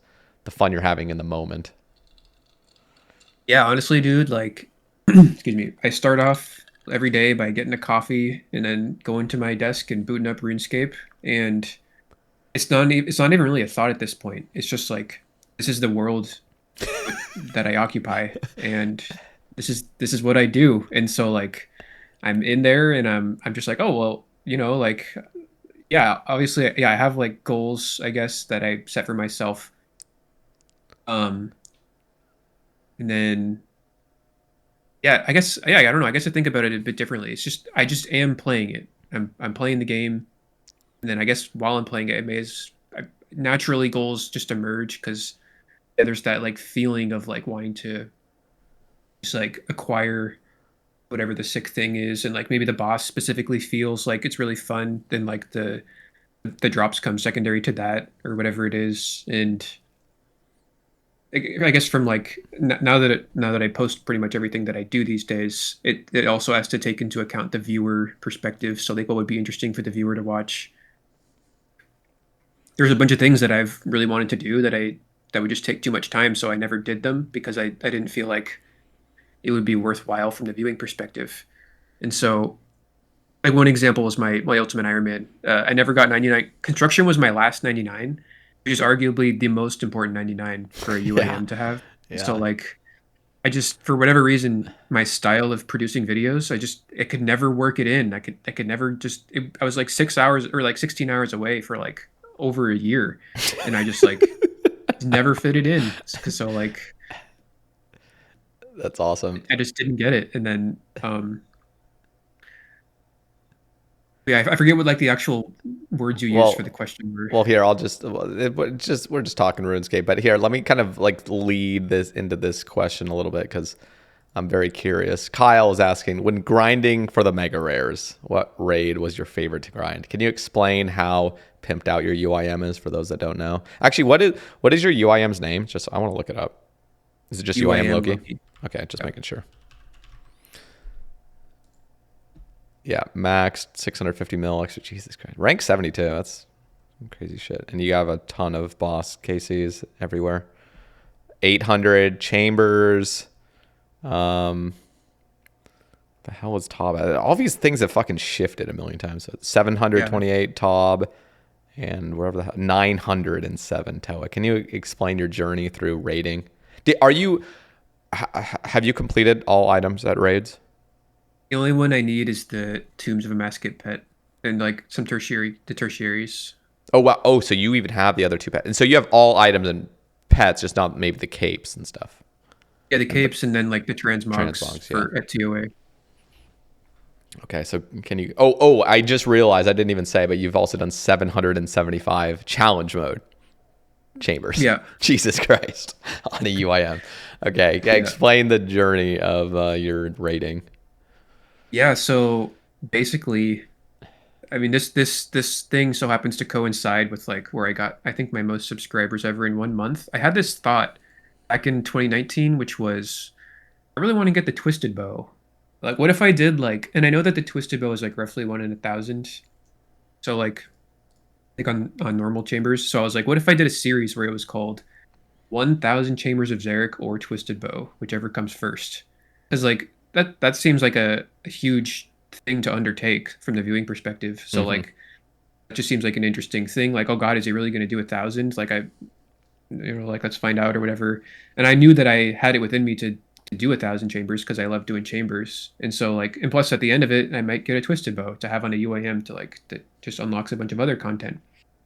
And so like, yeah, that's sort of where it started. That was probably my favorite raid of all the raids, just because like I was still like bushy-tailed and bright-eyed back then, like freaking out over like every purple that I got. Whereas nowadays, like I pretty much have everything. So I think at that point I kind of peaked when I got the T-bow. Some people will maybe attest to also feeling the same way. Um, and then yeah, I guess that sort of became like the brand to some extent. So I did 500 chamber or sorry 500 theater of blood or the scythe of Vitter, whichever comes first, because I guess my 500 is probably around the drop rate. It's probably even less, or I don't even I remember, think I but think in three mans it's like 1 in 600 for you individually. gotcha. Um, Yeah, if you so like I don't didn't die want and to do stuff. like a Yeah. I didn't want to do a 600 or 700. I guess I wanted to keep it like even, so I Yeah. just did Yeah. 500, and then I ended up not getting it within the 500. So then the series became Scythe of Vitter or Scythe of Vitter, whichever becomes, or sorry, whichever comes Scythe of Vitter. And so a lot of people liked that one, and that's just like this ongoing joke where people will just like come up to me in game and be like, like I'll be killing a crocodile for an elite clue, and they'll be like crocodile or crocodile, crocodile, whichever comes crocodile, or like whichever crocodile or something. So that's always fun when people say that kind of stuff. And then yeah, I ended up getting the scythe eventually, and then I did the 1,000 TOA or to the shadow, whichever comes first series, and God, man, that one like I think it took me about 7 months of doing TOA, pretty much like 5 to 7 days a week, like all day. Like I was just kind of next level. Like I kind of starting to get defeated. Like, and I'm extremely stubborn. Like, so I'm not the kind of person to give up on anything. And so like I don't think I have given up on anything in RuneScape. So like I wasn't gonna give up. I was gonna get it if it took me a year. Like I was willing to like essentially just like throw the YouTube away to like get this thing because like I Jesus. literally made 32 Tombs of a Masket episodes where I was getting like 30 to 40 KC per video or something. And some of them, like I mentioned, only had like 3 to 5 KC because I just like was talking so much. But like, um, yeah, eventually after 7 months, I pulled the staff, and then it was kind of a euphoric moment because I obviously like I wanted it to end, but at the same time, like I've now completed all the raids, and I've once I started that Chambers grind, I went straight into TOA or went straight into TOB and then straight into TOA after that. I've been doing raids for like 2 years straight. That's just been everything that I've done. Now I'm done with all the raids. So it's like, where do we go from here, I guess? I mean, at this point on the account, like honestly, there's not a whole lot of things left to do before I pretty much have done everything. And so like, um, yeah, in terms of like completionist, I'm almost there. So like, there's it's sort of scary to think like, well, I'm gonna have to make a new account or something soon because I don't. The idea of being a pet hunter, I feel like is more like a Twitch thing, and I'm Mm. not like I do enjoy streaming, but like it's I think it's way more enjoyable for me to make YouTube videos in the privacy of my own room, not being like Having super eyes on social and you like nonstop, yeah, yeah, just feeling on edge almost. It's right, you're probably like me, like naturally introverted, I'm assuming. yeah, totally, Yep, yep. No, I mean that when I think of, like a content creator, I think most people, at least in the OSR scene, that really are just introverted and love just gaming by themselves and locking themselves in a dungeon for a week on end with no sunlight. Like they could pull that off if they chose to. Like I feel like optimally people would really lean on the YouTube side of things because it really is just full isolation and just being able to have fun and not there's just not that like there's something, and again, this is a little bit of projection on my part, but there's just that anxiety inducing feeling that a lot of people get with just going live, and like you don't know what to expect. Lots of times it goes great, and a lot of times you'll have a lot of fun, but there is just that nonstop there's just like 100 eyes on you, or more, just right. nonstop. Don't Yeah, it's just there's a lot going on, I think, mentally, but And yeah.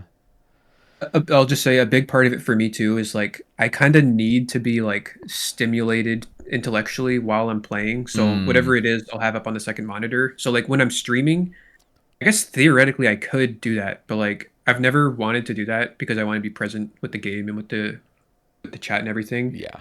And like I've theorized about like having like a literal podcast up the entire stream while I'm playing, and like everyone on the stream is forced to listen to it if they want to stick around. And then that's the only way that I could see myself like streaming more consistently. But like I really that's just an idea. I don't think I'm actually ever going to do that because it doesn't I don't know, man. That Yeah, no, I've literally considered that. I was even like, I wanted to listen to fucking Atlas Shrugged by Ayn Rand. It's like 65 fucking hours on on yeah, this audio on what is it called, Audible. And I was like, what would be really awesome is, I'm not going to be able to find that because it's just one of those things where it's like, this is really long. I could be listening to other books, and I don't know if I'm willing to give this whole thing a shot. I could just fucking read it on SparkNotes and get the gist, which I already have, but still would like to read it. But it's like one of those things where like, that'd be kind of cool to, stream it. And then I'm like, that is the other pressure, at least when it comes to you having already been a stream. Like when I think of myself, like having been a streamer for multiple years at this point, like people have an yeah, expectation when they come to my yep, stream, and you unraveling that, you kind of destroying that, and for even just yeah, a brief time, it just sets a new precedent. Like, oh, this stream isn't as fun as I remember. All right, I'm not watching this guy anymore.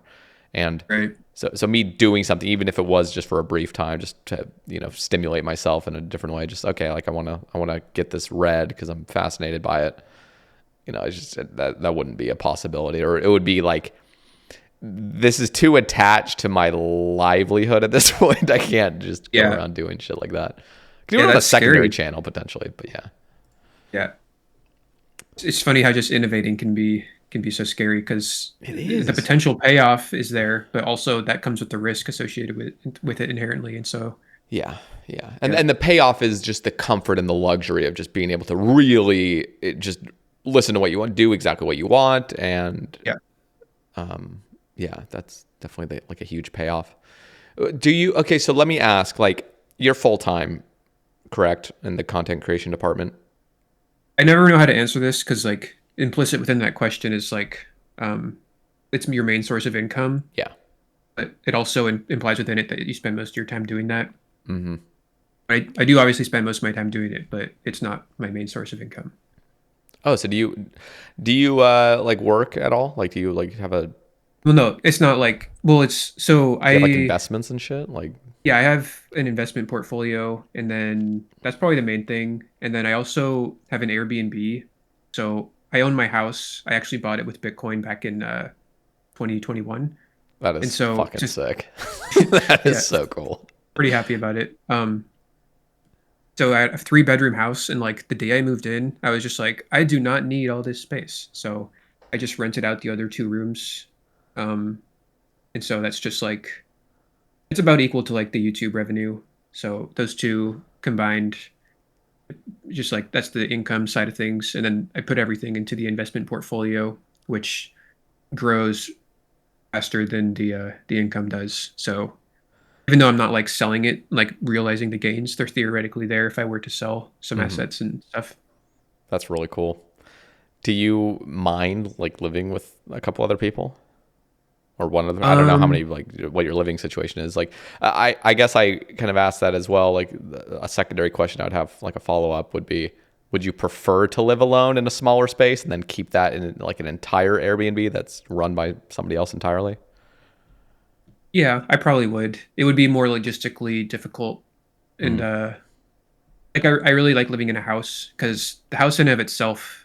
I guess I could just make the house Airbnb and only, but the main reason I bought the house was because I was just tired of paying rent. So like throwing money into the void. So I Burning was money. like, Yeah, I that's have the what I'm money from doing. the Bitcoin, so may as well, yeah, may as well stop paying rent.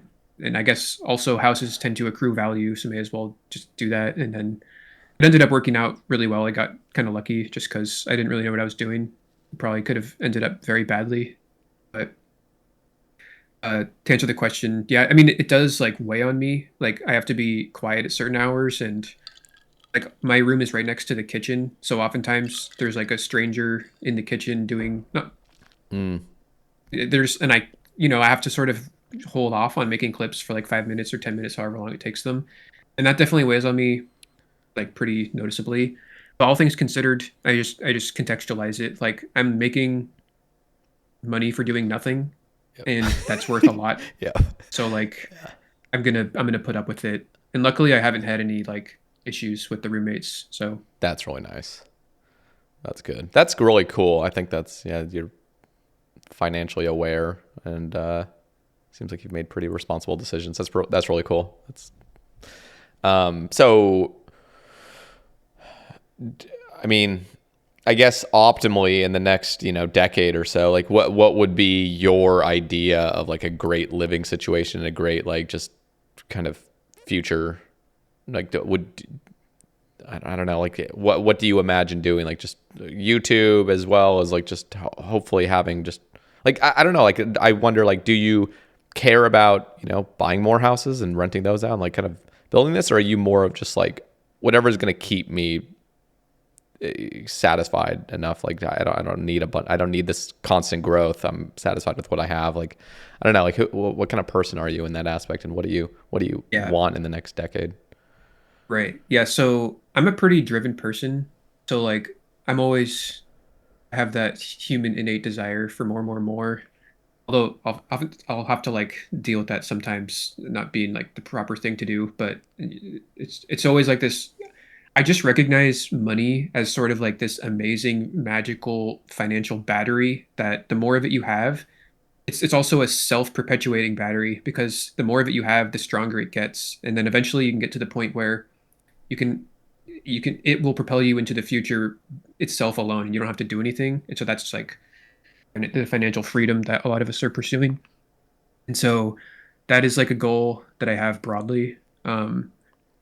In terms of like working towards achieving that goal, like I'm not driven enough to like go and create a business to try and get there or like uh yeah, go do anything sort of like very innovative or like novel. I'm super comfortable with where I am right now. And I know that my conviction in Bitcoin is strong enough such that I'm like perhaps naively confident that within the next 10 years, Bitcoin will have gone up like perhaps 100 times or so. And so like um if or when that happens, obviously like no matter what I'm doing right now would never be able to outcompete that unless you're talking about like inventing a new social media company or something like absolutely insane. But like um yeah, I see myself and yeah, I don't my ex I my life my expenses are so low, like probably like 500 to 600 bucks a month, which is like just nothing because I'm extremely frugal. Um and I've been dating this girl for like the last 2 years, so we're planning to like elevate our circumstances to the point of marriage probably at some point in the next 2 years. So the idea would be to like maybe move. We've just sort of fantasized about moving to New England and keeping the house down here, renting it out as an Airbnb, and then like moving up there. And then yeah, like I mentioned, I'm lucky enough to where I don't have to keep doing the YouTube, which if I did, man, I would, and that's how a lot of YouTubers are, and that's how a lot of Twitch streamers are. So like I can totally empathize. Like I'm so lucky that don't have to be able to I don't have to think about that as like a necessity to maintaining my well-being and my lifestyle. Hmm. And hats off to all you guys out there who are doing that, yourself included, who are sort of like dependent Beholden. upon it. Yeah. Yeah. And so, Yeah. I mean, yeah. it's definitely a choice. It's not like there's absolutely, it's the choice I've and many creators have made. I mean, that's just what we want to do. And I feel like a Mhm. lot of people that even decide to go down the content creation route, depending on other circumstances. If you already have like some money funneling in some other avenue, it's a little bit different. But a lot of people jump in because they kind of like that potential risk. Just of, and for some reason, like at least in my past of working 9 to 5 jobs and other things, like worked at like a Target distribution center, worked at a Dollar Tree warehouse, worked at a metal factory.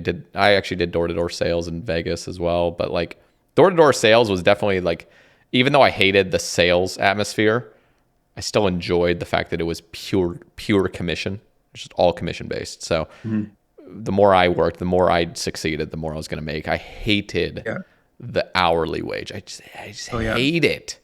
It's just you are guaranteed getting paid this much, and especially at these dead end jobs where like you're not really rising it. You're just working there, on your off track from school, and then it's just like it almost encourages you to just be a shitty employee because you're gonna get paid the same Yeah. fucking amount.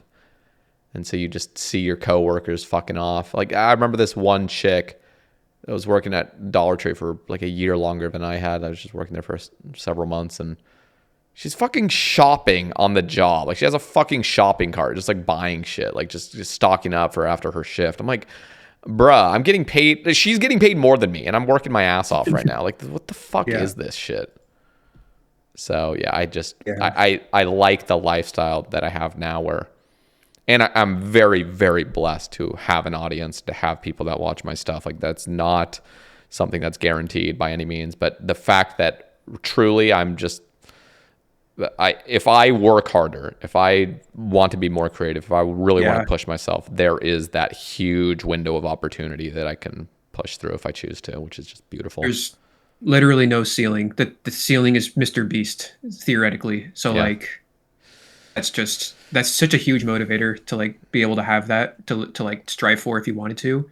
Yeah. So like And you were yeah. saying about like money being like a driver in and of itself. Like the more money you have, the more it just kind of like self sustains in a sense. Like the Yeah. more power you have in a sense. Like one of the things I've noticed, and this could be flawed in a sense, but like one of the things I've noticed with content creation is like you kind of become a grandfather eventually. You do something for years and years and years, and now it doesn't matter. You're a household name. It's like Mhm.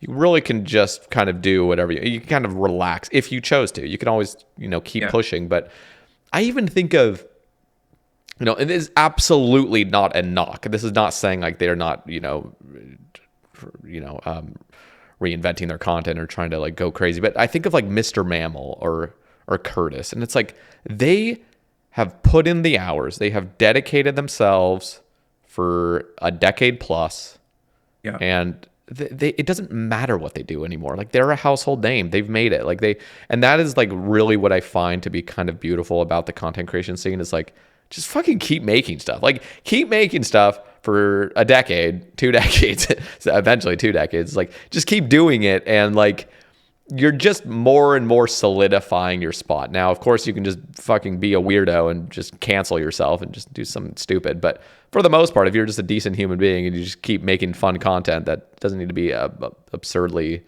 insane, you just keep doing it over time and you just build up a nice little foundation that's, I don't know. I think that's like something that kind of actually gives me some security in the not so secure space of content creation. It's like, just keep making stuff. Yeah. Absolutely. Like when I look at Bodhi, for example, like I'm so jealous that I'm not, well, maybe yeah, I'm probably jealous, but like he gets to like make a second league account and just like play it because it's fun. Whereas like I'm sort of like, I don't really get to do that. Like I could, but like, and it would be fun and I would probably enjoy it, but like my viewership would just plummet absolutely. And so like, yeah, he just gets to have a good time and he makes great content and like, it's, that's just a self-perpetuating cycle. When you enjoy what you do, you make good content and then people like that and then you get to enjoy what you do even more and it's just a cycle, that positive feedback loop. Yeah, it's really cool. And there's something to be it would be fascinating to see like an alternate reality where 2023 Bodhi starts streaming. How far does he get, with the content saturation of it's, and there's also that thing where especially in the live streaming area, there is so much to feed off of with high chat interaction.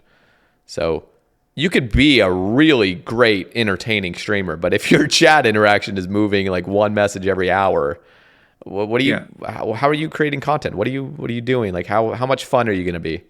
So there really is that kind of like self-propelling thing where like you just keep doing it. The bigger your audience gets, the more fun you're having. Again, this is talking live streaming, but. Yeah, it's definitely like really nice. I've had live streams like during my TOA grind where I would like pull like probably like 5 times more viewers than normal, and it was so much fun. I was addicted, dude. Like, the chat was just never nonstop. I couldn't look away. Like I couldn't go to the bathroom. I was just like, I have to keep going because like they're gonna leave if I go to the bathroom, and like just all this stuff, and I'm having such a good time, and like this is so great, and like I can't imagine like if I was like if I can imagine what it's like to be one of those like huge guys who just gets like you can't even read the chat because there's so much going through there. Like, yeah, like imagine you could just press the go live button and within 10 minutes 2,000 viewers. Yeah, like just basically a guarantee. You would have fun all the time. It's just like, bruh, I got so many fucking people to talk to. Let's go. Like, just fuck around, just have a good time. When you're so stressed about, okay, I really got to make this month work. I'm only going to have 2 people talking for the first 10 minutes. Like, let's try to be entertaining from the get-go and not get down on my, down in my fucking mind of like thinking how, let's keep hoping this grows. Yeah, there's a lot of stress and anxiety that comes with growing a stream. Absolutely. Yep. It also teaches you a lot. Like I went through that. I mean, I averaged a total of 3 viewers on average when I looked at my first 3 months of streaming. That was my average. Yeah. There were times where I had 0 viewers watching me and I was streaming. Like, what the fuck am I doing? Did you start on Twitch? Yeah, that's how I did it. And that's not the way to go. It's impressive. Yeah, no, it definitely like it has shown me a lot, and it's also given me a lot of empathy for people that start off. I would not recommend starting off on Twitch. It's not the way to go if you're caring about growth, but it's definitely an experience that now whenever I go live, if I focus on it, which doesn't take much, if I really just focus, I'll be like, I am very, very, very grateful to not have just 2 people in here lurking. I'm blessed. Because I know what it's like. Yeah. Sometimes I'll pop into those 0 viewer streams, and then when I speak with the partner badge, well, I mean, this is sort of separate, but like they sort of make the whole stream around you, and then it's awful. It's awful, dude. You have to like literally hide you have to like hide the badge almost. You're right. It's that's such a fucking like privileged like problem. Like, I don't even know why I said that. I was gonna say something else and I just said that. But no, you're right though. I mean, it's just one of the problems. And this is me because I've been on Twitch for years and years, and is it is so much more comfortable as a viewer entering a large stream because there's no pressure. You could even chat some funny stuff, have a good time in the stream. If you go into a stream with 8 viewers in and you start having a good time, now you kind of feel you're glued there. And now you got this like natural bad feeling of like, oh, fuck, I'm stuck here now. Like I kind of got to keep this up, kind of wrap things up. Hopefully just, make up an excuse like I got to go, like fucking make dinner or something. But in a bigger stream, there is no pressure. You just go in, have fun, leave whenever you want. And that's another great thing that those people are privileged to have. It almost incentivizes like just hanging out in the bigger streams, like making the bigger guys bigger. And then like, that's so interesting. Just the psychology of all that. I know. And then, even there's even that other psychological component where like you think because somebody has a lot of viewers, they must be more entertaining than these lower ones. Yeah.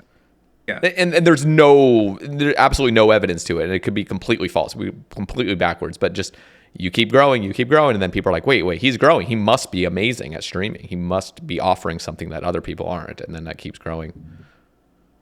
So that's, I think that's called the ad populum fallacy. Yeah. Producing from the masses or something.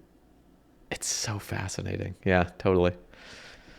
I have to pee again. I have to take me too. Okay, cool. Yeah, the sugar, I guess as you get older, the sugar, man, I can't really do it so much anymore. It just makes me feel horrible. So completely. Yeah. It's, actually, I kind of want to, let's talk about that briefly because you're in pretty good shape and, it looks like you've kept, your health in check, which is kind of tough occasionally for people that sit down and play a bunch of RuneScape all day. I mean, actually, to be honest, RuneScape is, I feel like slightly different. I feel like if you're a RuneScape player and you start internalizing the grind, it can actually translate to IRL pretty nicely with like... It's kind of crazy. Yeah. Yeah. So I guess that's not actually totally true about, just gamers sitting on their ass all day, but it happens here and there. So how do you maintain, your own healthy lifestyle choices so that you remain healthy minded and body? Do you have like a routine, like anything like that? I don't know. No. Well, I guess kind of, yeah. But like mostly what it is it's like, I'm kind of sensitive broadly. So like after sitting at my desk from like 10 a.m. to like 4 p.m., I'll start to feel like, and as the sun goes down especially, I'll start to feel like just insanely like jittery and like I'll have eaten like probably 1 or 2 meals by then, so all the protein's setting in and all the carbs are like metabolizing, and so like I just feel like I need to go run a marathon, and so like that's what I'll do. I'll just get up and I'll just go fucking run and like run into the sun, and then like just go do a bunch of like high intensity workouts. I used to live right next to this like really beautiful like massive park back when I lived in Illinois in the Midwest. That's what I would do every day. I would just, like 4 p.m., like clockwork. My body was so used to it. I'd get up and I'd go run around in the park for 2 hours. I'd do push-ups and pull-ups on all of the playground equipment and just like, I would look into like, I would do like dips and like calf extensions and like all of I'm really into like calisthenics because it's free. So it taps into that frugality that I admire so much. And so by the time I'm done with all that, I come home, take a shower, have a giant meal, and I feel amazing. And so like I just got addicted to that feeling of being amazing. And my body just adapted to it to like the point where if I didn't do it, I would feel horrible. And so I'm like, all right, time to go get up and do it. And then it's great. You said you used to bike a lot. Is that still the case? Yeah. When I was in Illinois, I would bike for 20 miles a day. Or like probably like 30 miles a day some days. Jesus. And so I would just throw on a 2 to 3 hour podcast. And the thing is like, I got to the point where like, I didn't even really feel like it was a workout because I was just so like, it felt so great. And like every pedal of the bike, it just felt so rhythmic. And like, for some reason, I always like, I denominate everything in rhythms. So like, something has a rhythm, I can literally do it forever and not feel the exertion of it. It's just like, I don't know, it's like some sort of tribal like drumming rhythm thing that's like instilled in my So fibers. so you're saying you're gonna go for 200 mil mining at the quarry? No, well, I mean, yeah, I guess so. Yeah, no, honestly, yeah, let's fucking go. No, That's I'm completely with you. Like that the rhythm base. I mean, the fact that you literally 5-starred almost every song in Guitar Hero, like it's just we have that. I know what you're yeah, talking about with that yeah. fucking rhythm. You just get into it, Like get in the flow. when I'm walking, every step I take, it's like bum bum bum bum, and like Yep, I don't know, it's like a drum beat or something, or like dude. it's just I don't know, everywhere. That was actually my. So I got my bike earlier this past summer, and I was actually worried about getting a bike because I was so used to my walks and my runs, and there's Mhm. something very rhythmic about Yeah, truly being grounded. Just stepping. And with a cycle, there's no real stepping. It's just this constant cycle. And I actually got a stationary bike before I got my real bike.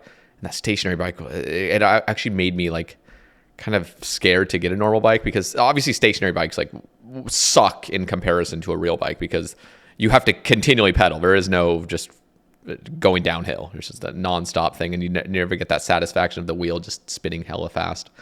mhm. But no, I'll be completely honest. Like I was worried about me lacking that rhythm with biking, but you can still get it with biking. Just it's in a different way. You're still getting that kind of groundedness with the pedals. Not quite as much as running or walking, but yeah, I think it's Yeah, I think you might be more rhythmic than me, because or like more like you experience more pleasure from it or something. Because for me, yeah, for me the biking. Now that I'm thinking about it, yeah, like biking is rhythmic, but it's definitely not as rhythmic as walking. But I never would have like thought that independently. Um, yeah. I yeah. well, I started like really getting. I mean, I was walking in 2022. I mean, I was taking like 400 steps a day, sorry, 400. I was doing 400,000 steps a month. I just completely butchered that. But like, I was literally like, I'd go out for 15,000 steps, sometimes 25,000 steps. Yeah. Those would be a couple days I'd miss, but. I mean, I just loved walking, and I would walk for 3 hours some days, and just listen to a Yeah. podcast and or music. I mean, some of the days I'd get fucking high as hell and just go out and walk and just listening to music and getting in that stepping rhythm. It's like, oh yeah, Yeah. oh yeah. So, but no, I'm a huge fan of bike, and I have a really nice bike, and it's just. And of course I live in Eugene, Oregon, like the bike city of the world. There's just fucking Oh yeah. bike paths everywhere, and they're all perfectly paved and actually maintained. It's really nice. Yeah. That sounds awesome. Yeah. So that's cool though. I feel like I was never. I think toward the end of my high school career, I started getting into fitness. I started caring. I think one of the catalyst for it was really a nutrition class I took that was just an elective.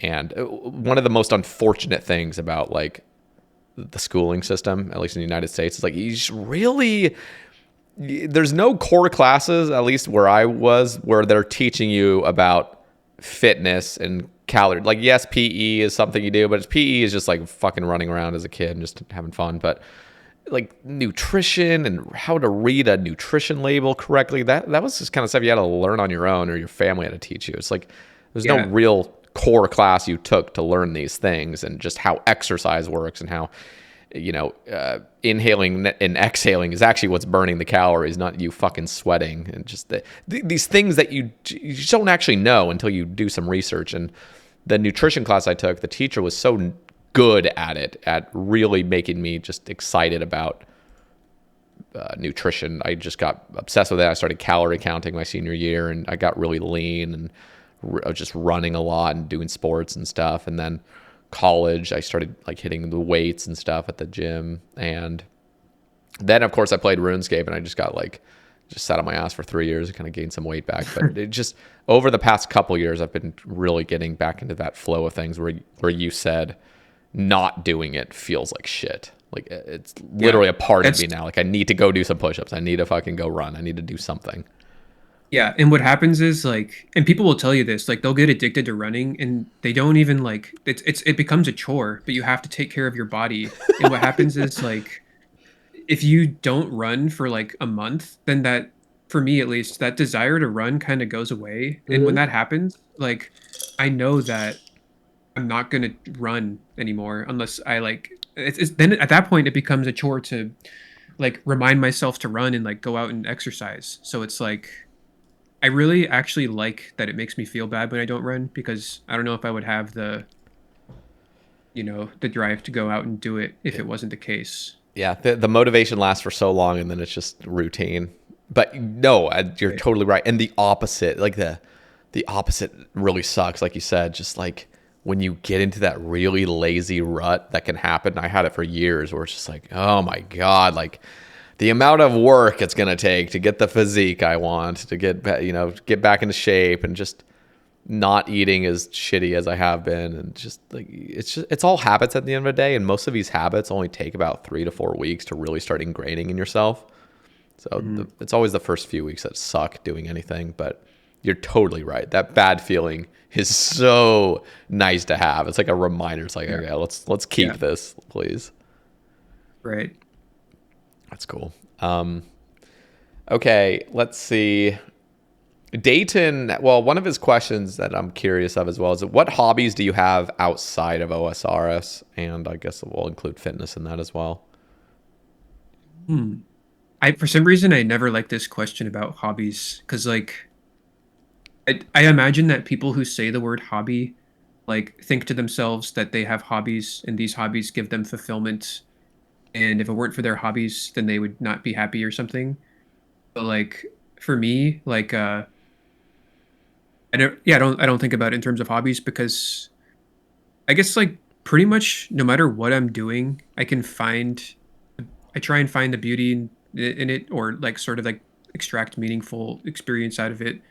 Or like I could be sewing or something and be like, wow, this is so interesting how like the needle goes through this and it's like satisfying to feel the fabric and like I wonder where this mechanism came from or like the historical context or like I don't know, my mind just starts like going and then like I think like there's insights to be had no matter what it is that you're doing. And so like in terms of like finding a hobby that I like, I guess that would like seem to imply maybe that there's things that I don't like to do. And so then therefore these things are my hobbies and these things I don't like. I don't know if any of that tracks onto anything that's actually right or true, but like I just uh I just like everything. So like it's hard to like say things that are my hobby because I just don't think about it that way. But I could probably also come up with like a more normal response. No, I think that was beautiful. That's why I like talking to you, because I don't know what to expect. Most people would just be like, oh, I just like animals, and I like collecting coins and shit. I don't know. Yep. No, I think that's what I think that's a good answer, honestly. But it really does sound like, at least according to like the beginning of our conversation, you're fascinated with science and truth and the never-ending just amount of knowledge that is out there that can be obtained, in a sense. One of your Yeah, fascinations, at absolutely. least. Maybe not hobbies, but fascinations. Well, science is just great because it's like it's a fundamental understanding mechanism. So like when you're tapping into science, you're just like that's everything. If science exists in any capacity, it exists to measure everything. And so Hmm. like that's everything. Like so that now you're looking at everything. That's so there's really anywhere you can go from there. So like yeah. Okay, let's see. This is kind of drifting back into RuneScape.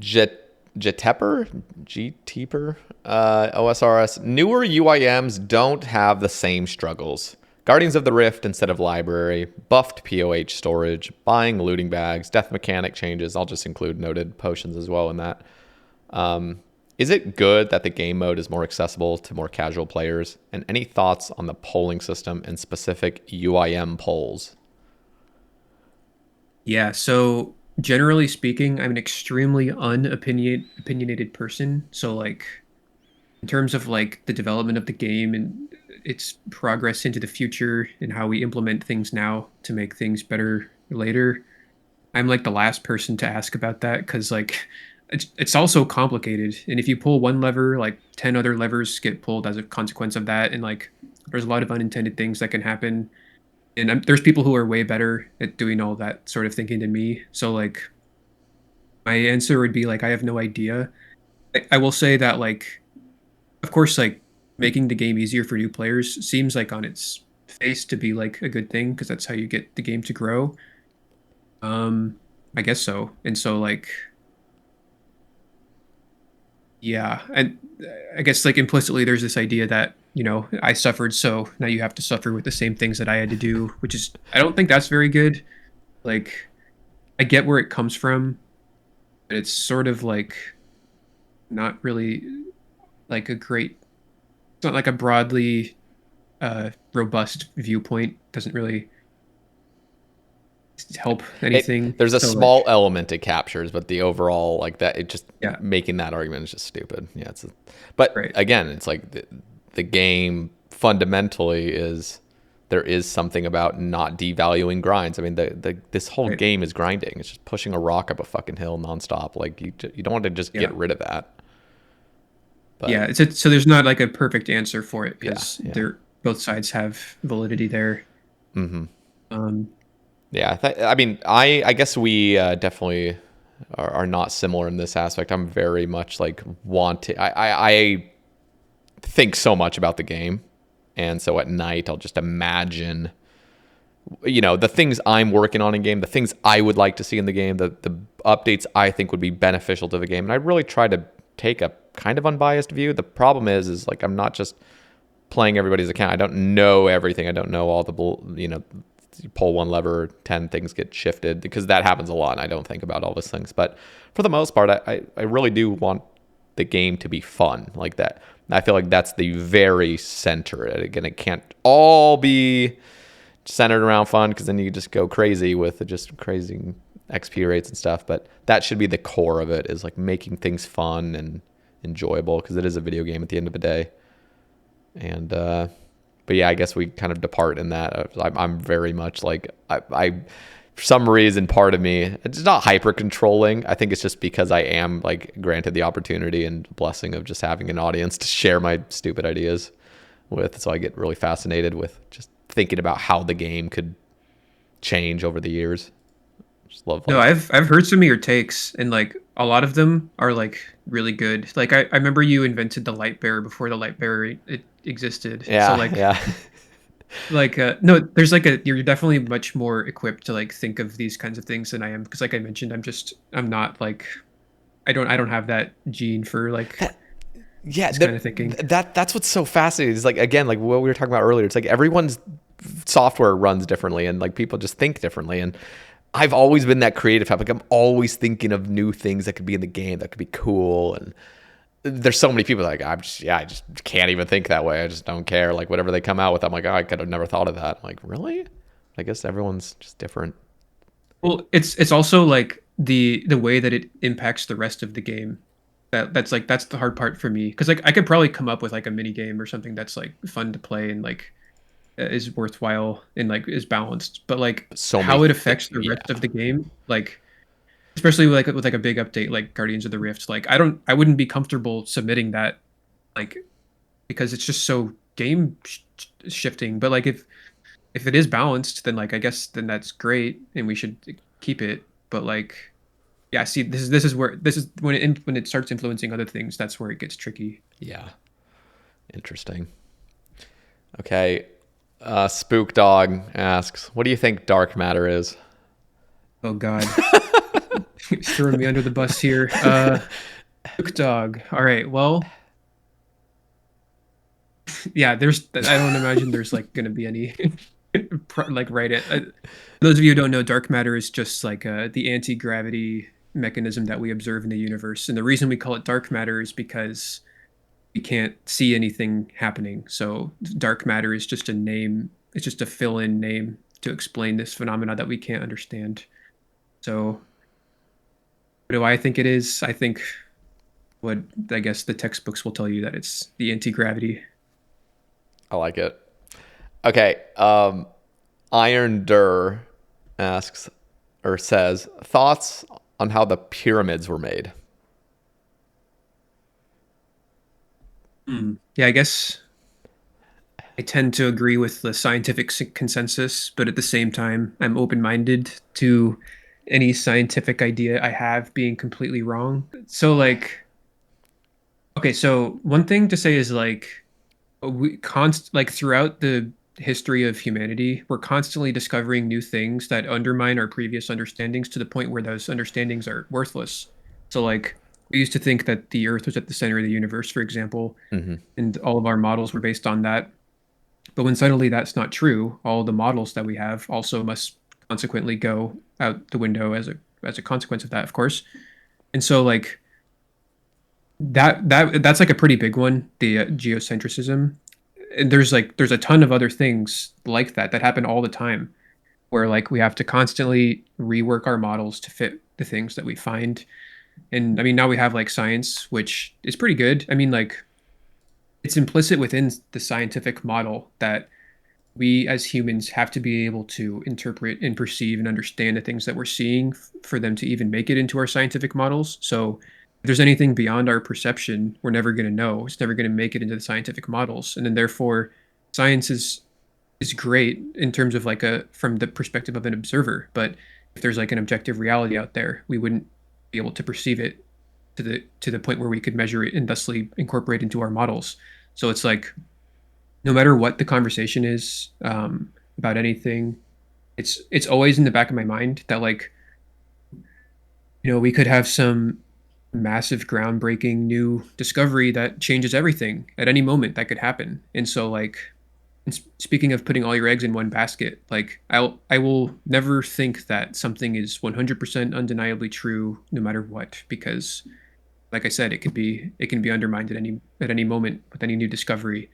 And so like I feel like that's just like a really like it's really valuable for my life just because like it forces you to not be too attached to your beliefs because and then the product of that is like when you're not like too attached to anything, you're sort of just generally neutral towards everything and nothing can really like affect you in a bad way because well you're already open to that thing not being essential. And so like um yeah, that's really great. And then also obviously it just lends itself to being like uh more able to dig deeper into those truths that could be out there.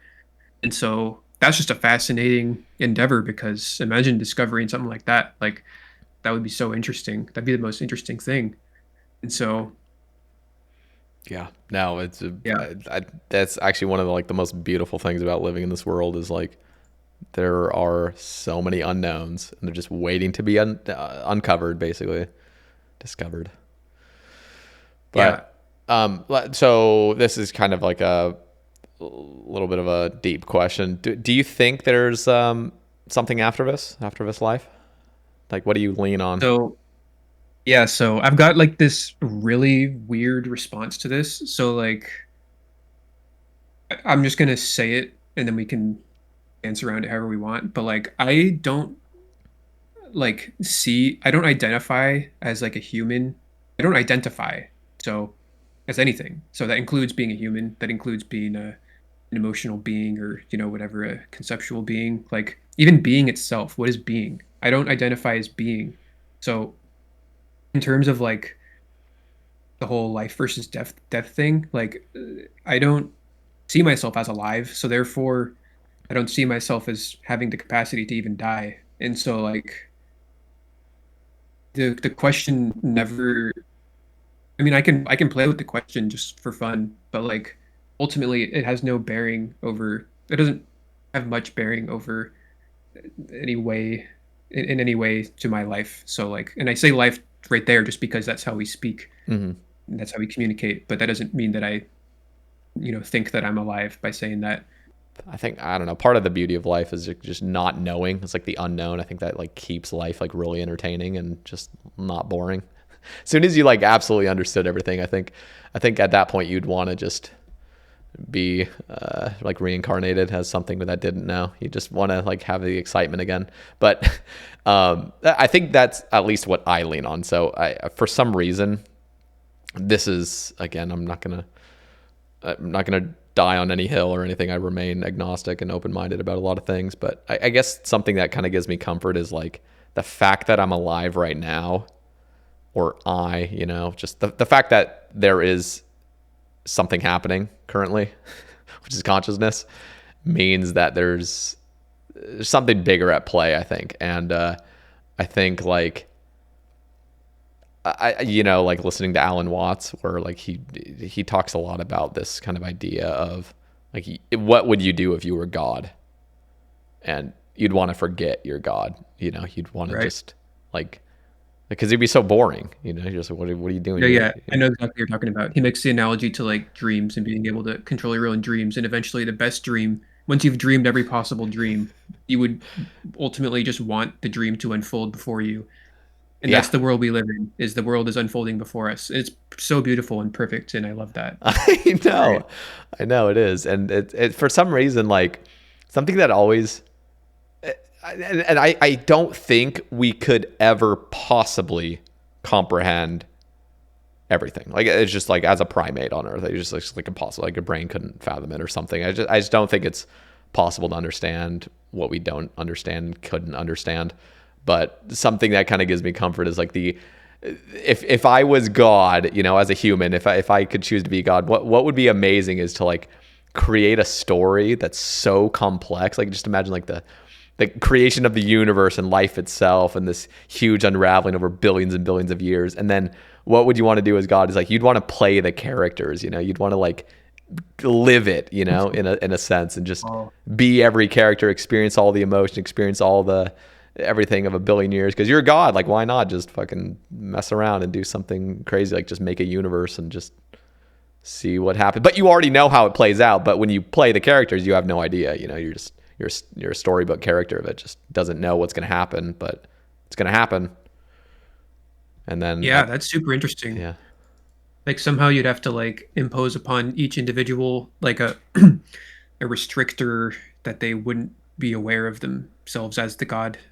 And then I don't know how it would work Yeah. like I logistically. don't know either, but it's like who knows, like if you are literally God, you're just like it's Yeah. unfathomable power and just omnipotence. You just I have no idea. I don't even know what God even means, because like God it would have to be everything. Like you are just literally everything, and that's like the panpsychist view. It's like everything's conscious. Like, and how could a God not be that's the other thing when like I think about like traditional religion, especially like monotheistic religions, like what like is so God is a person and he just commands you to do stuff. Like what like would you do that? Like if you were God, would you want to do like what the hell is that? Like why would you want to just like be controlling and do all this like weird shit? Like and if you're God, aren't you actually everything? Because if Mhm. the person you're because like in the traditional sense, if you're sending somebody to hell, like so you're saying those people are not God. So God technically isn't everything. He's not omnipotent if Right. he's not you. So but like what's going on here? So I feel like God has to be all encompassing everything, or else he's not God, or she, or it, or whatever. It's not God. I don't know. I get really fascinated about this. Like, No, yeah. That I think that was a realization I had, and a lot of us have had at one point, which is like we are the universe in some sense, or like we're the universe's way of we are the universe's way of experiencing a person, and then a person is a way of the universe. Fuck, I always mess this up. The person is a way of the universe experiencing. I don't know. I yeah, can't I I think can't think of the words right now, but yeah. like um I also want to mention that you've there's this idea of consciousness that you keep that you're leaning on here, I think, for your uh for this part of the conversation. Mm-hmm. Which I guess it might be worthwhile mentioning that um included with not being alive, I'm also not conscious, because consciousness, I mean, this is the way I see it. Consciousness is like it's a concept. It's like it's the way that we deviate our own experiences from the experiences of those which we deem as unconscious, because for whatever reason we can't deeply connect to those things in ways that are tangible with our via our ways of measuring things. And so when you rip away consciousness, the rest of everything else also rips away as well. And so, like, is your question about what happens after life and death? It must be. It sort of embeds within it the idea of consciousness, and then I think you said it like a few more times after. So I just wanted to poke at that to see what you would say. Well, I mean, well, so I don't think I fully grasp what you've asked me, but can you explain it a little bit clearer, just like before I answer, I don't make a fool of myself. Sure, sure. So you would say that humans are conscious, Yeah. and when and Hmm. there's the hard problem of consciousness, Yeah. which is like an issue that philosophers have dealt with for throughout antiquity, and so we actually don't know what consciousness is. We can't measure it. There's no like point it in the brain where this is conscious and this isn't conscious, or Hmm. even consciousness among humans. Like a lot of times we'll say that this person is no longer conscious, and so they, we can justify killing them because they're it's a vegetable or whatever. And so the idea of consciousness, as far as I can tell, is a human-made construct. Well, yeah, And I feel like anything like it just has to be a human-made construct in a sense. right, But and so but wouldn't you say, like, let me just stop you right there for a second. Like, wouldn't you say sure. consciousness, like, I guess according to Sam Harris, like that's the one thing that is completely like undeniable, like the fact that we're conscious. So you're not saying that consciousness itself is like an illusion or anything like that. You're just saying like um you're saying it's like a construct, but like it's definitely undeniable that there is such a thing as consciousness happening right now. Like we are, whatever's happening is consciousness. Like the experience that you're having currently is you're clearly conscious because something's happening. Well, I mean, I don't know, like that's the way that we that's the way that we conceive of it.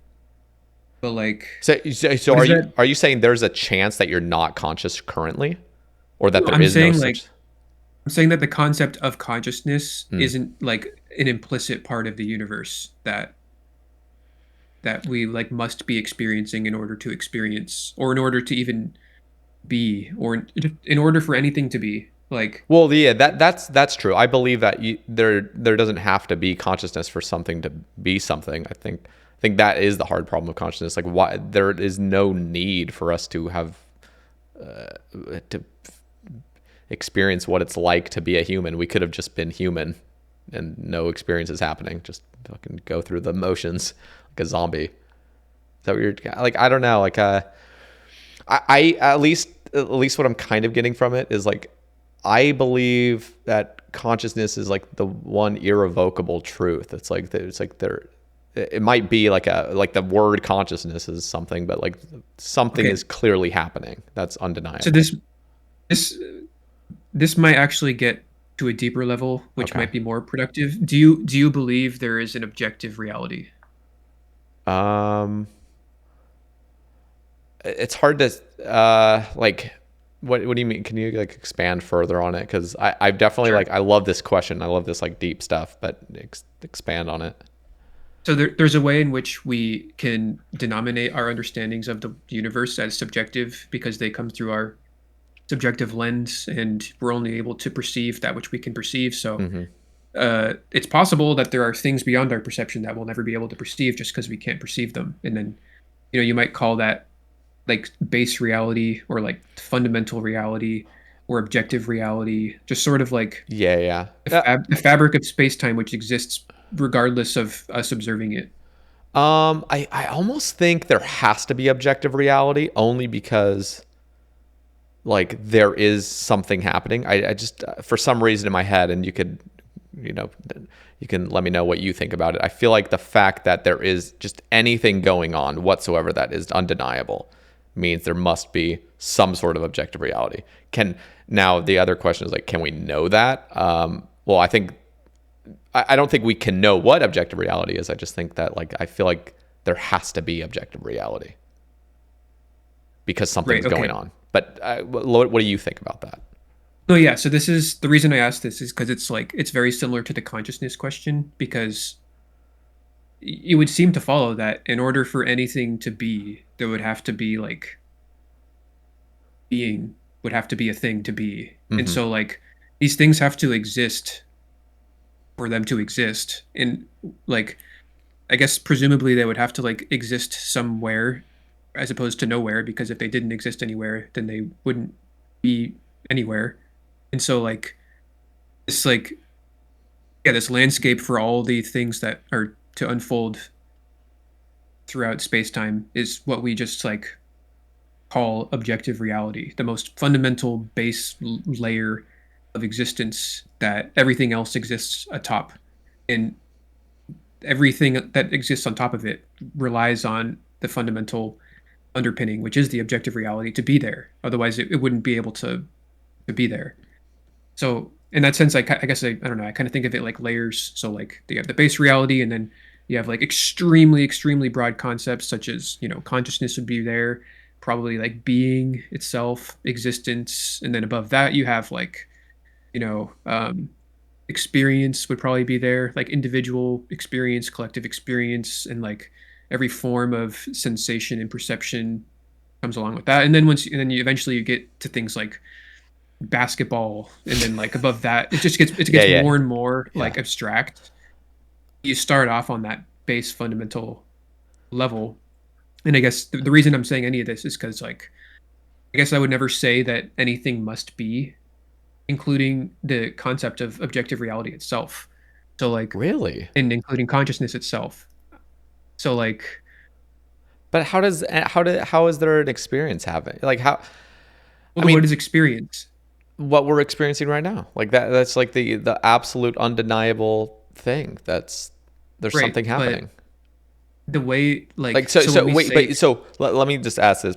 Um, so you think it's possible? At least what I'm saying, you can kind of frame it however you want. But the experience that I claim that we're having that's undeniable, you think? Correct me if I'm wrong. You think that that could happen without any objective reality? Like that could just kind of come to be somehow, or it's an illusion in and well, of itself. Because I don't think consciousness can be an illusion. I just think, but I'm so yeah, I putting would words in say your that's a mouth. subjective reality.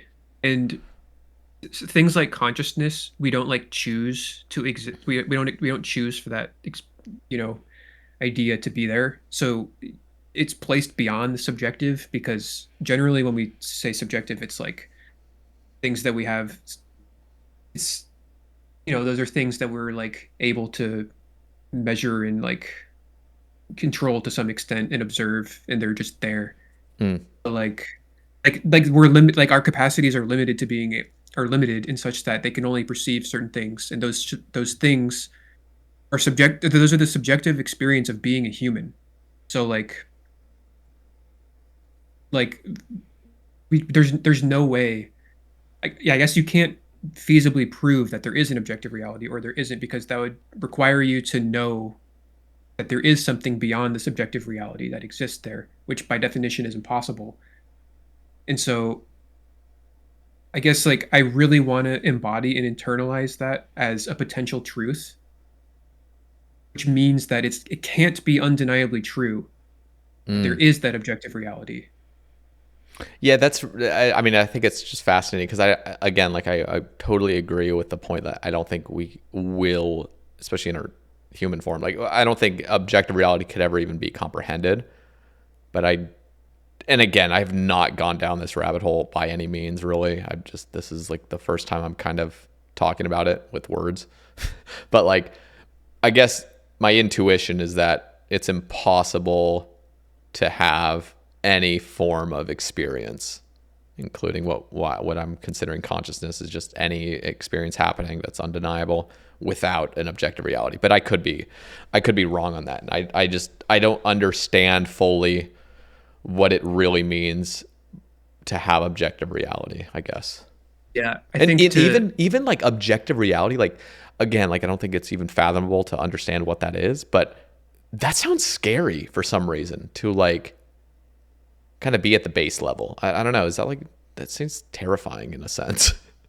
well, yeah, I mean that's what it would be. Your human form would cease, and all of your memories and experiences would cease because those are all subjective experience or subject. That's a subjective lens that comes along with being a human. So I guess it So if you wouldn't were be to, terrifying though, because then you wouldn't be in the human well, form. it would be terrifying from the outward perspective of the human, but like it's the same uh as if like it's the same experience you had before you were born and Hmm. whatever after you die or whatever. As I guess like that would be from the perspective of the objective reality perspective as opposed to like the religious type stuff. But not to say that religion isn't objective or anything, but yeah, so embodying that objective reality, yeah, everything would cease. You there is to even try and quantify it any way in any way possible as a human would not be reaching it adequately just by definition. So like Damn. Yeah. yeah. Yeah, that's fucking deep. Okay, so this is kind of wrap things up a little bit, but what are your thoughts on love? Like just love being a thing. Is it just purely the chemicals in the brain that make us feel good, or do you think there's something almost like fundamental about the concept of love? And I guess I'm also assuming we only really talked about one of your mushroom trips. I don't know if you've only done a trip or something, or if you've ever experienced that pure like unconditional love in a human form of just feeling one with the universe. And Well, yeah. what do you think there's something deeper to the meaning of love that goes beyond like human existence? Yeah, that's a great question. I'll just say that I don't have an answer. I don't know. I think for me, when I think about it, like for me, yeah, I mean, it can't be, well, I was going to say it can't be anything outside of the human capacity, human sort of like conjured up concepts that we create that we have to understand things. It can't, there's no way it can be anything outside of that. But I guess theoretically, like it, love could be some sort of like universal, by that I mean like the entire universe's way of like somehow flowing energy through, yeah, I don't even, yeah, it's a flow of energy that when we experience it, it feels like a certain thing and we can all bond over that feeling as humans. And so I guess that's possible. I mean, like, um, yeah, I just tend to think that love for the most part is like it's both a cultural phenomena that just has arisen since the dawn of man, perhaps before that, but I don't know. And it's a social cohesion mechanism for us to bond with one another and to form experience and to form relationships which will evolutionarily serve to perpetuate our genes into the future, which is like the main goal of DNA to do that. And so same thing with sex. Like sex didn't always exist. Sex existed like I think like a couple billion years ago, but there was plenty of time before sex existed, and not like normal human sex, but like just the male and female gametes. Hmm. Like those didn't always exist, and so we tend to correlate love with like you know the viewing it through the lens of the gametes and such. But um, yeah, I guess I'm just open minded to it being anything, and thusly I don't have like a very firm opinion on what it is. Interesting. Yeah. No, but yeah. At the end of the day, everything just comes back down to sex, doesn't it? That's the only thing that matters. Just spreading our genes. Yeah. Okay. Loki, This has been an absolute pleasure. We went everywhere, didn't we? Yeah, that was great, man. I feel great. Whenever I have these talks, like, it just feels so good because, like, when you bounce your ideas off people and they bounce their ideas off you, and then you just like, it's you're creating an entity that exists in the material world. It's like a relationship is a real, it's like a tangible thing, and it grows and it changes and it morphs, and like you add things to it and you take things away, and like you can tap into that whenever you want. And like other times, like you might not talk to anyone for a whole week, and then you might feel totally different. And then the moment you tap into that thing, it's like it's just there. And then like when you've seen a friend that you haven't seen in 10 years, and it's like you see each other and suddenly it feels like no time's passed at all because Hmm. you're just picking up that thing you left on the ground 10 years ago, and it's just completely intact. And so yeah, just having these talks is a good reminder for me for the things that I care about deeply, because I don't always think about them because I'm, experiencing the day-to-day stuff. And now I got to have a great day because that was like fucking 4 hours or something. Yeah, So it was. yeah, No, that'll sir. set me up for like a good week or week or so. Hell yeah. No, you're definitely one of my favorites in the community. This was like seriously just it.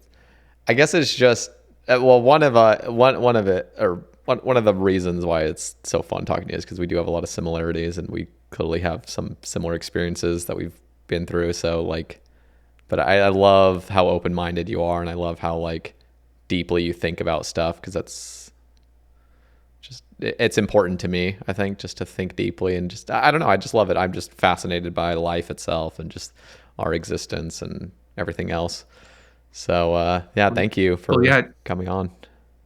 of course, man. Yeah, it's a pleasure to talk to you. And yeah, hopefully we can do this again sometime, maybe. Totally. No, that's definitely on the table very soon, hopefully. For those listening, down in the description, I'll have Loki's YouTube, Twitter. Do you want your Twitch as well? I don't know if you stream here and there, and you Yeah, want sure. You your can link. you Okay. can throw it on there. Is there any other links you want? YouTube, Twitch. I guess like sometimes I like to promote the Instagram, Okay. but Yeah, yeah, I'll have I that. don't know. Just I'll have all your links down there. So for those listening, go follow him for me. And if you want to support the cast as well, there's a Patreon and a YouTube membership link down there. Yeah, this was awesome. Next Saturday, so this upcoming Saturday, we're having Purple Thorax on the cast, who is a high level Ironman. He's been playing the game for ages, and he's definitely got like a really solid understanding of the game. He's been playing Ironman forever. He's got a very high level Ironman. He plays other accounts as well, so I'm really excited to talk to him. So that'll be episode 150, which I'm excited as well. It's another little milestone. So thank you guys for all listening. Loki, thank you again, and we will catch you guys in the next one. Peace. Later.